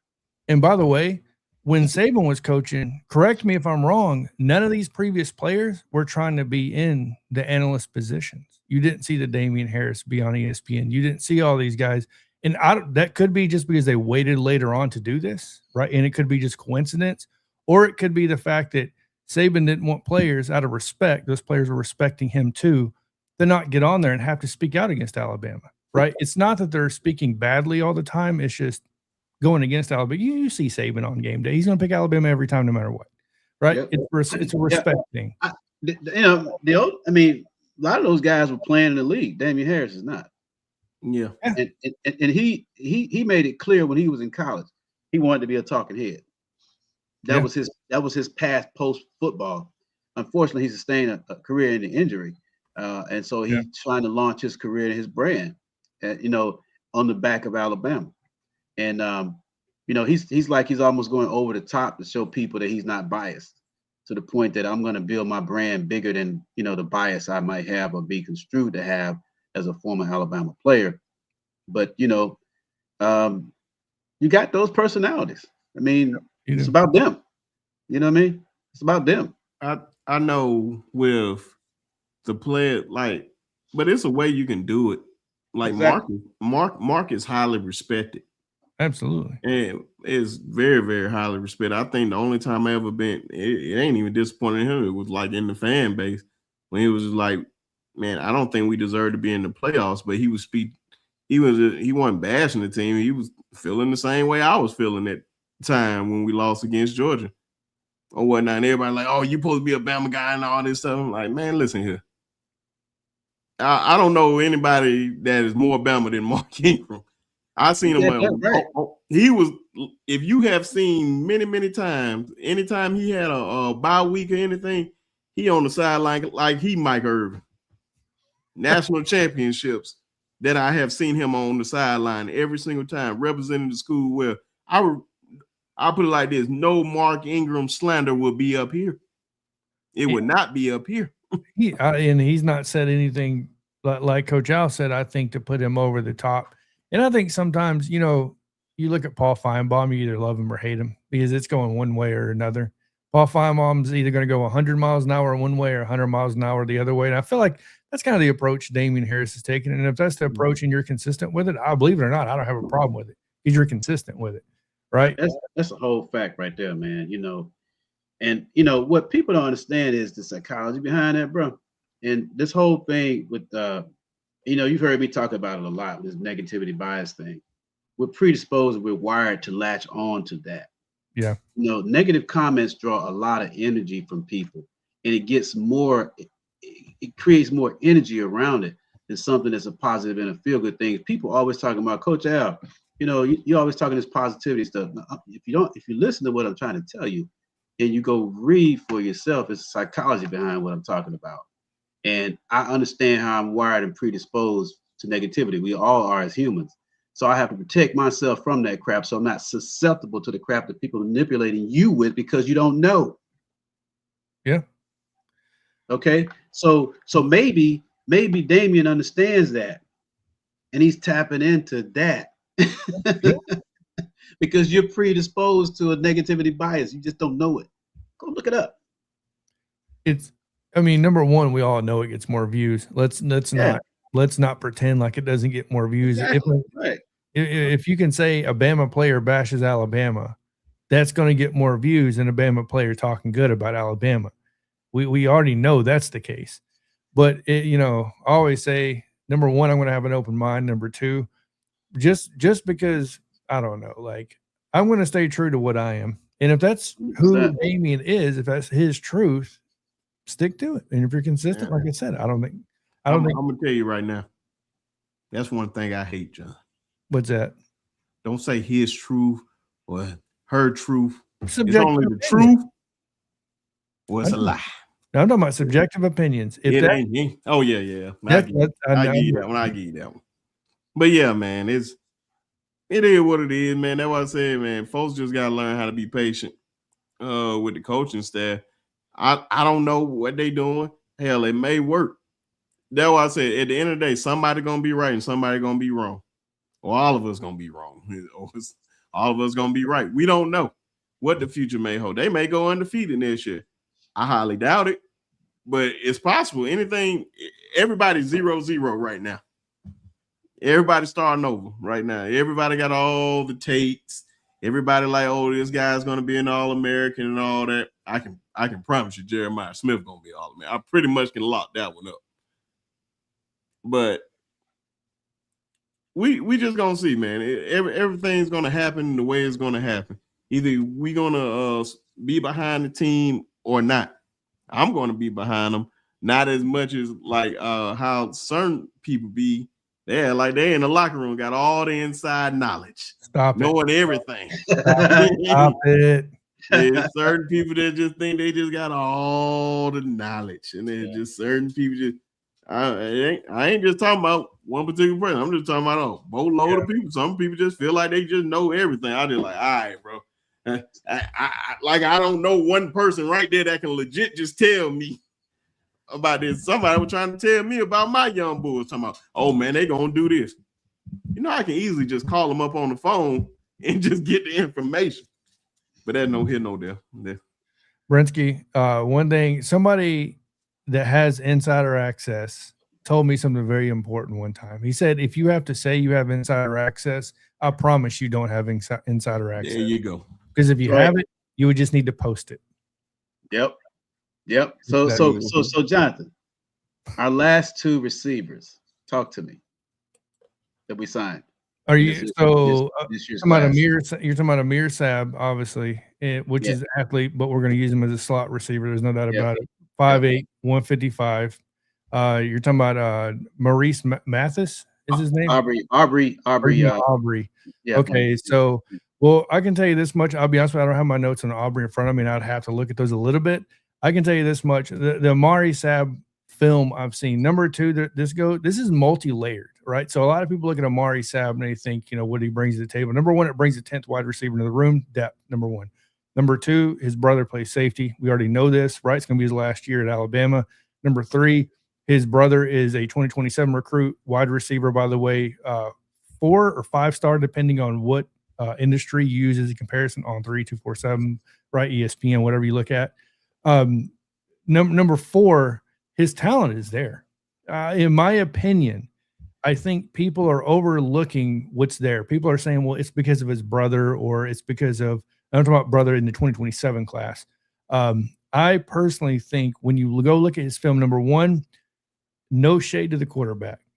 Look at the throws he receives half the time. The dude has to do remarkable things to get the yards he has to get. Right. Right. I saw that. Just going to throw it out there. Number two, I'm so tired of not having a dynamic playmaker outside of Latsier Brooks and Ryan Williams streaking down the field. But I'm talking about a guy like an Amari Sab that you can throw the ball out to in space. He's an everywhere guy. You can line the dude running back on one side, have him on the other side. Kind of like we did with Bernard a couple of times this year, actually. I forgot what the set's called. Coach, you could probably tell me. When you get a running back on one side of you and then the receiver on the other side in shotgun formation, but whatever. I think the dynamic playmaking is very important. And I think the lack of that I'm going to say may have been the reason why Ryan Grubb toned down the play calling, right? So maybe he thought he didn't have the right guys in place that could bring that about. Now, if you can put on the field a Latier Brooks with a Trayvon Hall, who I'm also going to talk about, or an Amari Fab, you know what I mean? Like Trayvon Hall, who I'm really big on, who I think will flip from Oklahoma to Alabama, in my personal opinion. When you look at him, but Amari Fab in particular, this dude can make anybody miss in space. He's a one cut, like he gets in space, he gets outfield very, very quick. I don't know what his 100 time is. I can tell you it's quick. Just like Trayvon Hall's is very quick. Very clear that Derek Nixon came down and did two things. He's erased the board of you got to be 6'3" and bigger to be a wide receiver. And he's also erased the board and said, if you're in the state of Alabama and you have talent, I'm going to try to pursue you. Right. So, and just like, Brinsky made a good point. You can't offer everybody. You can't go after everybody. But at the same time, if the dude is literally in your backyard and you have not visited him, because we've asked him this, when you don't visit these guys in your backyard, that's where the problem arises for me. It's not that you didn't offer him. I have no problem with it. If you don't offer him and think he's not good enough, that's on the coaching staff. I'm only a fan. But you're not visiting this school. That's a problem to me. Yeah. Like, hey, Jonathan, back to Sap. Yeah, sorry. I know I diverted a little bit. Sorry. No biggie. I wanted to bring something to your attention, which when I see the guy, I see Kevontae Turpin. Oh, my gosh. And if anybody knows who that is, he's the little dude who's killing it with the Cowboys. Literally. I mean, he and people are like, he came out of nowhere. No, if you saw this guy in high school, you saw this coming to a certain extent. TCU, right? Yes. TCU, right? Yeah. Yes. So Kevontae Turpin is one of them kind of cats that he's a football player. Period. Yeah. He didn't care about what size he is. Because here's the thing about those kind of dudes. They are unique. There ain't too many of them walking around, okay, that can transcend a big man sport and normalize it where he's effective. And this Sap kid, if you watch his tape, his speed is not common. I mean, and in a short area, he can make people miss. And he has no fear. Yeah, and do you have 5 more minutes, Brinsky? I'll bring up his huddle film for everybody to see. If no, man, go ahead. All right, let me share this real quick to the screen. That way everybody can see kind of what I'm talking. Because I spent a lot of time on Sab only because of the mixed review. When I posted about him on X, I got a lot of mixed reviews. People saying, well, he's only a 3-star. He's only 5'8", 155. All this stuff. And are we still doing this with the stars? We're still doing it. So you still hear this. And I keep saying one thing that Coach Al and Coach Carl and everybody, Coach Sean brings up and Brinsky brings up, and film don't lie. Turn on the film. That's all you got to do.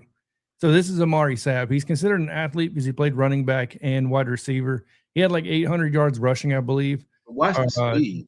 Watch this. See you. Just outran the angle.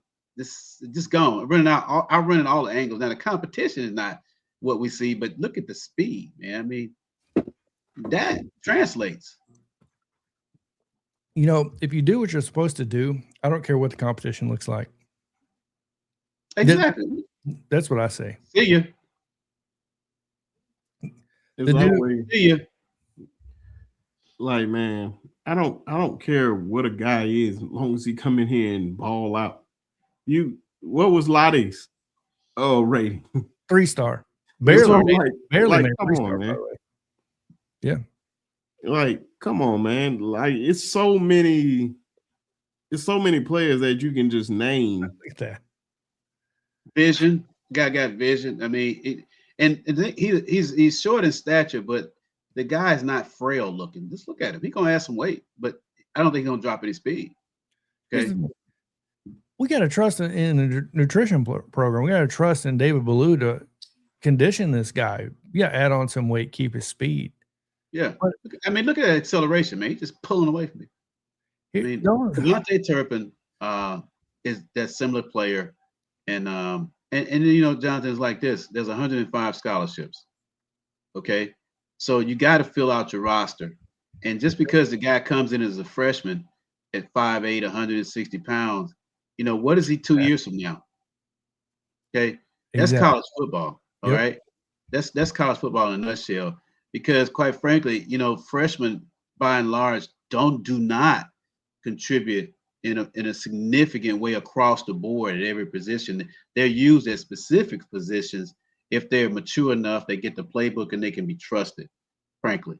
That kind of thing. That's why you don't see championship teams starting 8 freshmen. It don't happen in college football. Yeah. And I don't think it's ever happened. It just don't happen, man. I mean, look at the Fab Five. They were so fabulous, but they didn't win the championship. And when it mattered, guess what happened? The Fab Five, one of them choked.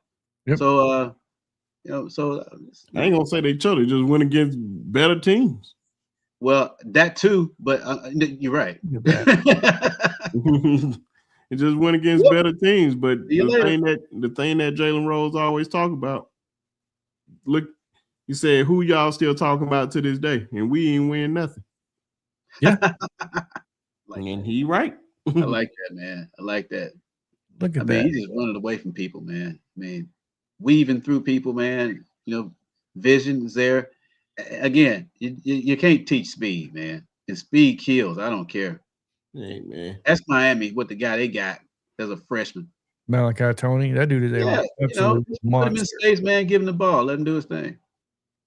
No, go be athletic. Go do that thing. Yeah. I don't know what he's gonna be. I don't know what none of these guys coming in to be. Only thing I can go off is like what you come in like, yeah, you rank this way or whatever, and you get excited by that. I hope that my 5 stars look like 5 stars. Yeah. Hope my 3 stars look like 5 stars. Hope my 4 stars look like 5 stars. I want everybody to look like a 5 star, no matter who goes on the field. No star. I want you to play like a 5 star. That's why I said I don't know what the future holds for any of these players that are new and that have never played a down in college. I just want them to play great, no matter who it is. And I always say the best man be out there to win a job. That's what it is. And something, Brinsky, if I could say this, please, from Alabama's perspective, it's not wins and losses with me. Don't get me wrong now. I do like for us to win in a big way, but what I really like to do, and I tell people this all the time. I'm not a Georgia fan at all, but I love the way they play. Oh yeah. I love the way they play. You got to beat Georgia. You got to kill them. They're not going to get pushed around. They're not going to get out muscled. They're not going to get out physical. They're not, even if they lose the game, that's not going to happen. And you could take a loss when you know that, hey, you giving as much as you get, you just got beat. Okay. And that's what I really want to see on a consistent basis out of this team, because, that's what I want to see. That's football. Yeah. Yeah, no doubt. Yeah. That's what I want to see. I don't care if we start in 10 freshmen or 2 freshmen. I want to see that physicality in the box. That's what I want to see. 100%. Because let's put it this way. Every team that's won the national championship last 10 years wore that. We got in the box. I like our recruits. They're coming in. I do. Yeah. I like, and I said something earlier before you came on, John, that if people were watching, everybody talk about what we lost in the portal with James Smith and those guys. Keon Keeley. Yeah, all those guys.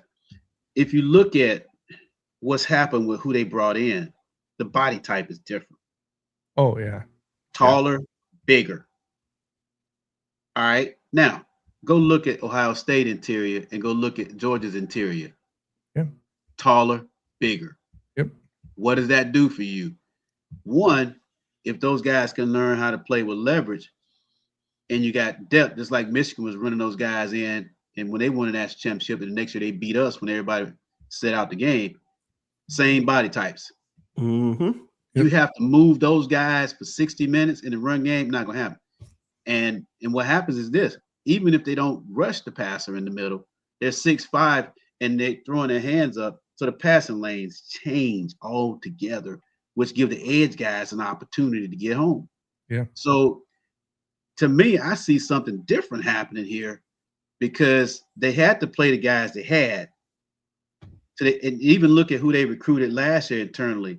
You know, the guy Beeman was expected to be a big time player last year until he got injured. 6'4", 315. Steve Mbamu, a big guy, learning the position. Yep. Okay. And the guys they brought in now, you know, London Simmons wasn't supposed to do jack squat, rated like 350 something in the nation. This Man. guy played What was his rating, by the way? 3-star We want, and you know why he got the 3-star? because we recruited him. We offered him. Exactly. Yeah, that's how he got it. But the guy balled all year long, and he's not a little guy. Okay. No, he's not. Yes. So even Edric Hill, not a little guy. So if you run from the 1 technique and the 3 technique, if you rolling and rolling 7 deep at that position, you're gonna be able to sustain defensive play, especially if he coaches them up and teaches them how to play with leverage. And that's gonna help you in the run game. Instead of giving up 4 yards per carry, you're giving up 3.8, 3.7. Statistically, that's gonna push you straight up to the top. Yeah. Okay. So I'm just stupid enough to say, maybe there's a plan. I don't think it's stupid. There's no way, Coach, I'd say it's stupid. I think one thing is for sure. I think it's very fair that we put some pressure on this coaching staff to develop at this point. 100%. Right. Because look, whether we like it or not, Coach DeBoer is doing the moves that we've been yelling for. Get rid of the offensive line coach. Get rid of the offensive line coach, right? So Jamarcus Shepard left. He brings in Derek Nix. And in my personal opinion, I think will end up being an upgrade. Nothing against Jamarcus Shepard. I just think bringing in a guy with SEC ties, as deep-rooted as it is in Alabama, Florida, Mississippi, right, Georgia, I think it helps. Negative track record. That's all you got to say. I mean, Dexter McCluster, Ely. I mean, this dude didn't just develop wide receivers. Think about that. Like, this dude, tight ends, running backs, and receivers. I also think about him, too. He's not a rah-rah kind of guy. Ooh, okay. No. He's not, but you're gonna feel him. Either you're gonna play hard for him or you ain't gonna play. Yep. That's what you're gonna get from him. I'm gonna tell you that straight up off the top. Okay. Yep. And that's kind of what I think is needed out there. And then you bring in Clem, that guy, you know, given what his track record is, I think with 2 strong voices like that, with proven experience, it has to have some effect on Grubb in terms of how he has to kind of fashion and build the game plans now, because you got 2 strong voices in the room that they have no need to back down from this guy from a credentials credibility standpoint. So it's going to be very interesting how that dynamic develops. One other thing I would say too, to your point about the coaches and staff developing, to me, I think it's more important in the landscape of college football now that Alabama, or teams that want to have aspirations for championship football, that you invest and keep the better coaches who produce. Because the player pool is changing so much. It's just like Bear Bryant used to say all the time, I can take mine and beat yours and take yours and beat mine, because I have the better coaches. He knew he had the best staff. Okay, Nick Saban back in the day, in 15, 14, and 11, he had the best staff. Hands down. Kirby, same thing. The best staff. Look at the guy who just won the championship, Signetti. He had a damn good staff. Okay, so to me, I think if you can keep your coaches from being poached and keep that consistency in terms of what you're teaching, so that you can develop, that's how you get it. But if you don't get good coaches in and you don't bring in the right people, i.e. Doug Marrone, and people like that. Yeah, I'm just saying, to me, if I'm running the program, I'm putting my money in the coaches. No doubt. And look, one thing that's massively overlooked, you say, you know, you bring in 2 coaches with a voice. Adrian Clem was a run game coordinator, #1 with Oregon, when they were top 5 or 6 in the nation in rushing the ball that year. He was the guy, the Steelers, which you know this, I'm sure, Coach Al, with Najee Harris in the 1,200-yard rookie season. Like, the guy, and we already know at SMU, we already know at Oregon, those coaches have already voiced out this guy's loud, and he's going to make sure he's in the room. If he has an idea that he may not agree with on what you're doing, he's going to at least make himself known. He's not a rollover guy. And I think that, to your point, that is so needed. And I feel like we need one more of those dudes on that defensive side, to be honest. Yep. So I think that is so needed for – I like Kane. I'll be honest with you, I kind of like Kane Womack. He's kind of growing on me because of the DBs, and he's a hell of a recruiter. I know he doesn't get credit for recruiting, but these guys do recruit, right? So, I mean, like it or not, they're just not being talked about because they put out the position coaches – start off the recruiting, and these guys kind of close out, right? So, yeah. But yeah, when you talk about needing somebody on defense, I feel like we need somebody to hire somebody that's going to be that voice on that defense to challenge Kane Womack at times to say, hey, the man-to-man shit ain't working, bro. It's time to go back to the zone or whatever it may be, right? So I think that's needed. Well, he did shift. I will tell you this, he did shift from the first year to the second year to the third year because he wasn't disguising crap. He was very vanilla in what he was doing, and he's had to evolve his scheme. Because one thing about a coach, Jonathan, is like this: he is who he is and what he believes, his principles, his coaching. You got to stand on that, but you cannot be inflexible. Okay, and so I think what we're seeing now, the subtle personnel body type changes in the box. They didn't get it done at linebacker because maybe they're betting on some of the youngsters to grow up. That's a huge gamble in the SEC. But you're building a program, okay? And so if you're going to play what you do play in that 4-2-5 single high look, then you got to be able to, one, force a team to be a throwing team. You got to force them into be one-dimensional. So it means that you can't be giving up 4 yards a carry. Nope. You got to be able to stuff the run, and you do that with big bodies up front. It's going to eat a lot of space. And you got guys that can rotate. So now we lose Jamie Mosley as a defensive line coach. Who are they going to replace him with? Okay, that's going to push the current coach, D-line coach, to elevate his game. Just like you brought Clem in, you brought Nix in. They are going to push Grubb to elevate his game. I mean, because there's a competition on the staff for competency. I can tell you that. Because all the testosterone, it's football. They still boys. They still full of themselves. Okay, they still walk around, you know what I'm talking about. No, 100%. Yeah. So now who's going to push Roach? Who's going to come in? Who's going to come in and say, "Hey, Roach looking over his shoulder. That guy's making me look bad. I got to up my game." That happens. Yeah. No, I agree, and I think one of the most overlooked things. Sorry, Rensk, I'm not trying to keep the show going. No, you're good. But one of the most overlooked aspects of the Saban era, and you compare to what, like you said, Coach L, what George has done, and even really what Ryan Day's done, and by the way, at Ohio State, bringing in Matt Patricia, is there's an underlying microscope detail you can look into as well, which is who are the analysts? Who are these analysts on the staff? Jamie Mosley was an analyst guy. He wasn't even an on-the-field coach during the games, but he was important because, like you said, he was challenging Roach. Well, right now, our analysts consist of somebody like Mark Sheridan, Nick Sheridan's brother, right? So, like it or not, I'm not saying there's favoritism. Don't kill me for that. But what I'm getting at is, like, there's a certain degree of Saban had Butch Jones as an analyst. Saban had Steve Sarkisian as an analyst, right? Georgia had Will Muschamp as an analyst. Right. There's a difference. The coaching staff 100% matters. When you look at how much the coaching staff changed, we haven't won a championship since 2020. Who is our offense coordinator in 2020? Sorry. There you go. We haven't won one since then. Who are the coordinators? You know what I mean? Half the people can't even name them, right? Because at that point, Saban, he decided to start getting rid of people like Pete Golding and things like that. The staff, in my opinion, matters equally, if not slightly more than the recruits. That's okay, right. So there's a reason why they get paid what they get paid, in my opinion. That's right. There's more on their shoulders, and there should be more on their shoulders. That's right.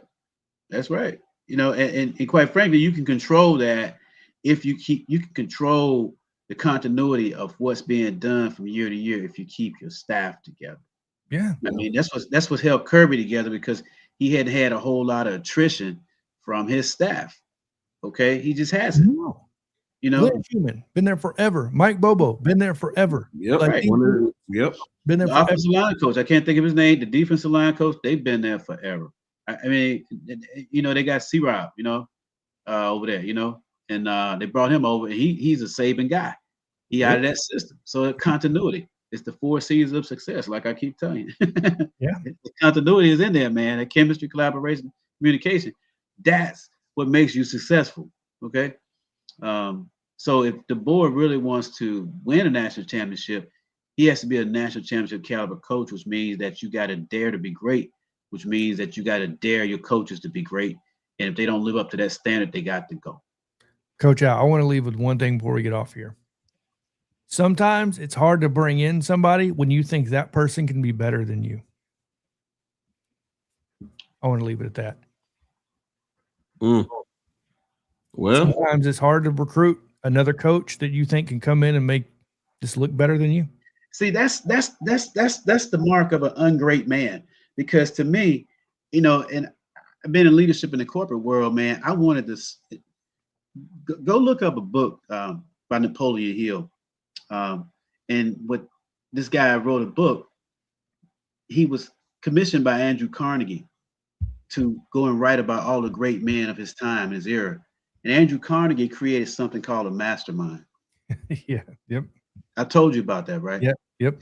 But everybody else don't know that. In order to have greatness, you got to surround yourself with greatness, and you can't be intimidated by that, because if you bring it collectively, it becomes a mastermind. 100%. My dad used to always tell me, if you're the smartest guy or if you're the smartest guy in your group, you better find a new group. Hey, Lan, let me tell you what. I used to challenge my people all the time, man, that if we got a problem, I've told you this, Jonathan, I would ask right away, who's the smartest guy in the room? Look around. Nobody raising their hand. It's not a trick question. Yeah. It's what are you talking about? I said, well, I want to know what it is so the rest of us can leave. Or since we still got the problem, if they're the smartest person in the room, we're going to kick them out. Yep. And we're going to put our heads together and solve the problem. Yeah. And I think and when I see stuff like that and hear stuff like that, I think I'm the total opposite. Why? Because I get guys on the show that are better than me in so many aspects. I learn get all my coaching knowledge from you, Coach Al, Coach Sean, Coach Carl, Jance, John, and all y'all, man. Everybody brings something to the table. But certain people are just scared of that, man. People are just always scared of just seeing somebody better than them, man. I ain't gonna lie, man. As long as we all win, that's cool with me. I always been that way. That's why it never bothered me. I'm cool in my own skin, because guess what? I'm gonna shine regardless. Yeah. So you don't give yourself enough credit, Brensky, because everybody, for something to work, you bring something to the table, right? So, whether that be a collaborator, a networker, it would be a host, it could be your X's and O's, it could be the recruiting, it could be whatever it may be. If something is working, there's a reason why it's working, right? So that's the way I tend to look at things. But yeah, being scared of somebody else, you know what I mean? And I'm not saying by any means, I'm not saying that's DeBoer's problem. Oh yeah. You know what I mean? So for everybody in the fan or the audience, please don't take it that way. But I am saying that is something to keep in mind, that Saban was not scared of. Saban brought in people with very, very strong personalities. When you look at a Lane Kiffin, a Steve Sarkisian, he took risk. And that's what you got to do. Very smart, man. Like, I mean, a Bo Davis. It's gonna be interesting, man. That's why I like it. It's we talking about something right now, but I just remember, if you look at any mark of any great person that I have ever seen in history, it always like that doubt that people had over them at one point. Yeah. Like Jay-Z at one point, like, man, who is this guy? Like the way he was rapping at first, and then to see where he's at today. Like, oh yeah, everybody's on his job strap now. But look at him back then. Yeah. People had their doubts about Coach Saban when he came in. Losing to Louisiana Monroe, year one? Louisiana Monroe. Matt, I'll go farther than that. If you bring a guy, imagine us like LSU bringing in a guy, whoever Michigan State head coach was last year, and they bringing him down to LSU. Imagine that happen. Not having a fantastic year, just bringing them down just off the strength, like, man, I see something special in this guy. And you go look at his last year at Michigan State. I think that was the year he just suddenly just beat Ohio State. That was number 1 in the country, but that was about it. That was the highlight of their season. It wasn't like no big time season. And you bring in that type of guy, you really have to see something in somebody and stick by that. Like, greatness takes time, man. Yeah. It takes time. Yeah. And there's a track record of greatness. The reason why I say this is because when LSU hired Saban, they didn't hire, in my opinion, subjective opinion here, they didn't hire him based off his last year at Michigan State.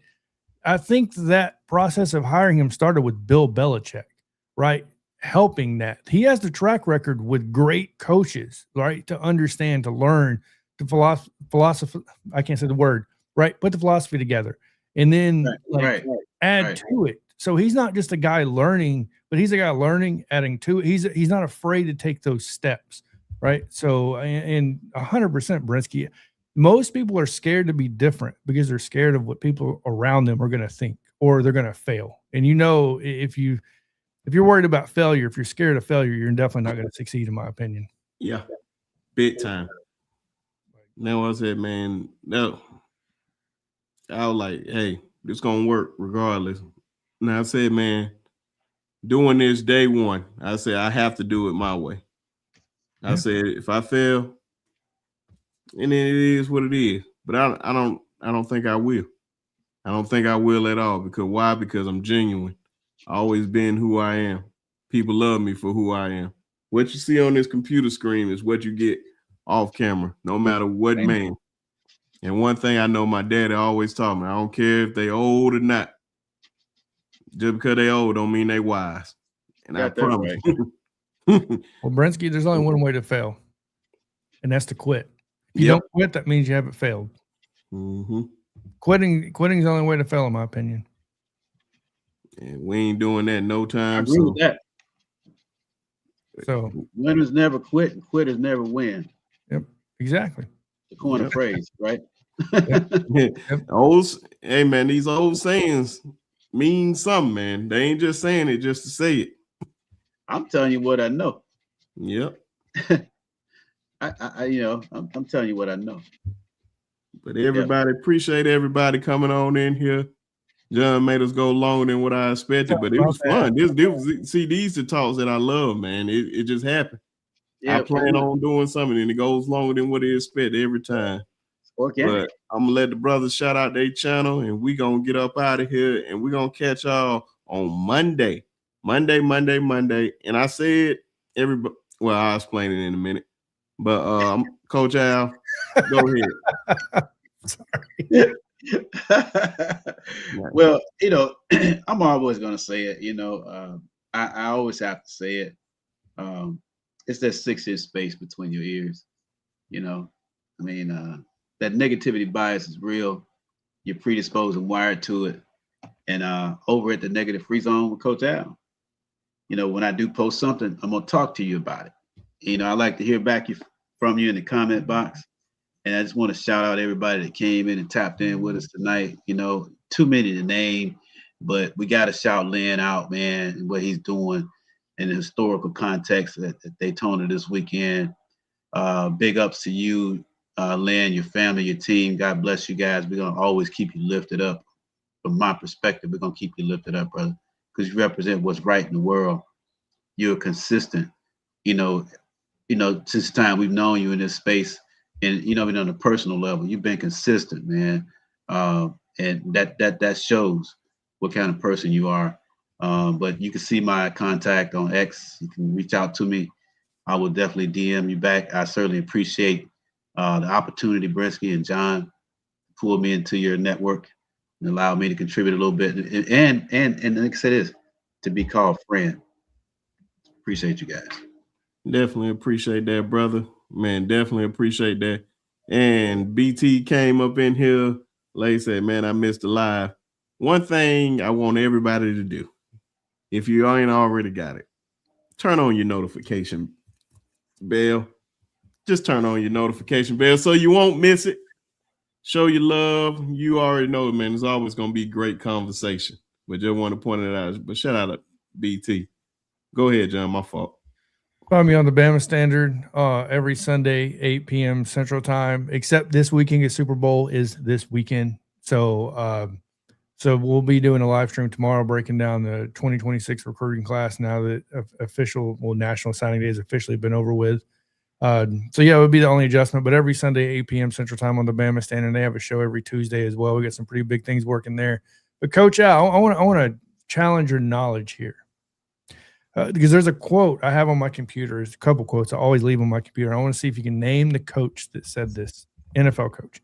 A champion is simply someone who did not give up when they wanted to. That's why I always say if you give up, that's the only way you lose. So that's where I got these words of wisdom from. Do you know who said that? No, I do not. Tom Landry. When he won after winning one, I think it's his first or second year with the Cowboys, I believe. Cowboys, yeah. Yeah. So, I believe after his first or second year there, he said that at the end of one of the seasons. I was like, and you know what I mean? And that's where I picked up on the quote from. I was like, damn, that was just off of Facebook, by the way. Someone posting that. Yeah. Great stuff. But yeah, no doubt. So, Tom Landry, there's some solid stuff out there. But yeah, I obviously appreciate the invite, Brinsky, Coach Al. Obviously, get on here talking football with you. Look, I'm a fan. I love recruiting, but at the end of the day, the X's know. That's why I lean on Coach Al and everybody else like Coach Carl, Coach Sean, and all those guys. And Brinsky obviously putting everything you put together, right? You may think you're not doing much, but trust me, it's harder than when it looks. Herding cats is not easy, but I always say, number one. What you say? It's like kids, or we're your kids to a certain extent, right? Are you going to be on today? But yeah, no, in all seriousness, I appreciate that. Obviously, everybody in that comment section from Lim, Bino, Agent, right? So Keith Holcomb, Latoya. I'm sure there was a lot more in here earlier as far as names. Keith, Chris Chapman, Chris Camp, I know he was in here, and everybody else, Ephraim, I'm pretty sure was in here. But yeah, I appreciate y'all all the support over there at the Bama Standard. We're getting, like I said, some big things coming as far as that goes and putting together some stuff. But other than that, like I said, I always appreciate Marinsky. Oh yeah, man. And Lynn, if you still in here, I'm about to say, just let us know. If you still in here, hit our lines or whatever. We'll talk about all that. But we got you. Appreciate everybody coming up in here. Y'all already know forever and a day. Hold on. Thought I'd be prepared for it. Clearly I'm not. Elfum. Y'all already know. Elfum. Forever and a day. With all disrespect to them. I wanted to talk about something else, but we had a time. We'll definitely talk about that on the next one. That's why I said Monday, y'all, definitely nothing. If y'all see anything come from this channel, it's literally coming from like videos of just stuff that's happening. So be on the lookout for that. But the next live show will definitely be on Monday. No show on Sunday because it's Super Bowl Sunday. So I'm going to ask the guys real quickly who they got in the Super Bowl, and we're going to get up out of here. Coach, I'll let you start on that one. Seattle. Who's in the Super Bowl again? No, I'm joking. I'm picking Seattle. I'm picking Seattle. I'm going to Seahawks. Yeah, man. I want to see the Seahawks, especially with Sam Darnold, his story. And I think that would be a great Hollywood ending. Not saying it would be the ending of his career, but everything that he been through and then go out like that'd be one hell of a way to top it all off.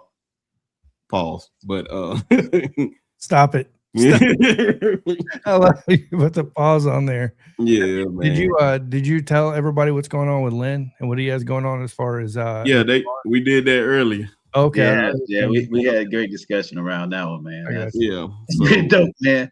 That's wild business, man. That's big stuff. So y'all make sure y'all be on the lookout for that. That's what I say. Got plenty of stuff coming out. And especially, I said it's going to be one big show around the greatest teams ever in college football history. Make sure y'all put that in the chat. Let me know who y'all want be in there. It's going to have to be two shows for that, because there's no way we're going to get all that in one show. It'd be a 3 or 4 hour. That's why I said I sat on. The wife said something about it, And I was just like, yeah, that ain't gonna last long. So definitely gonna have to be 2 shows. So Yeah. We can take however long we can take on this one and discuss it and everything. That's why I say gonna have Coach I, gonna have Jay on here, you're gonna have some of everybody on here to discuss, and it's gonna be like the Royal Rumble. If you're a big wrestling fan, you know how the Royal Rumble. Gonna have to keep everybody from acting up. Like Let's get ready to rumble. I think Coach Sean said something, man. Gonna have to use the mute button that day. Probably so, man. But we're gonna see, man. We'll catch y'all on the next one and appreciate y'all and roll damn tide.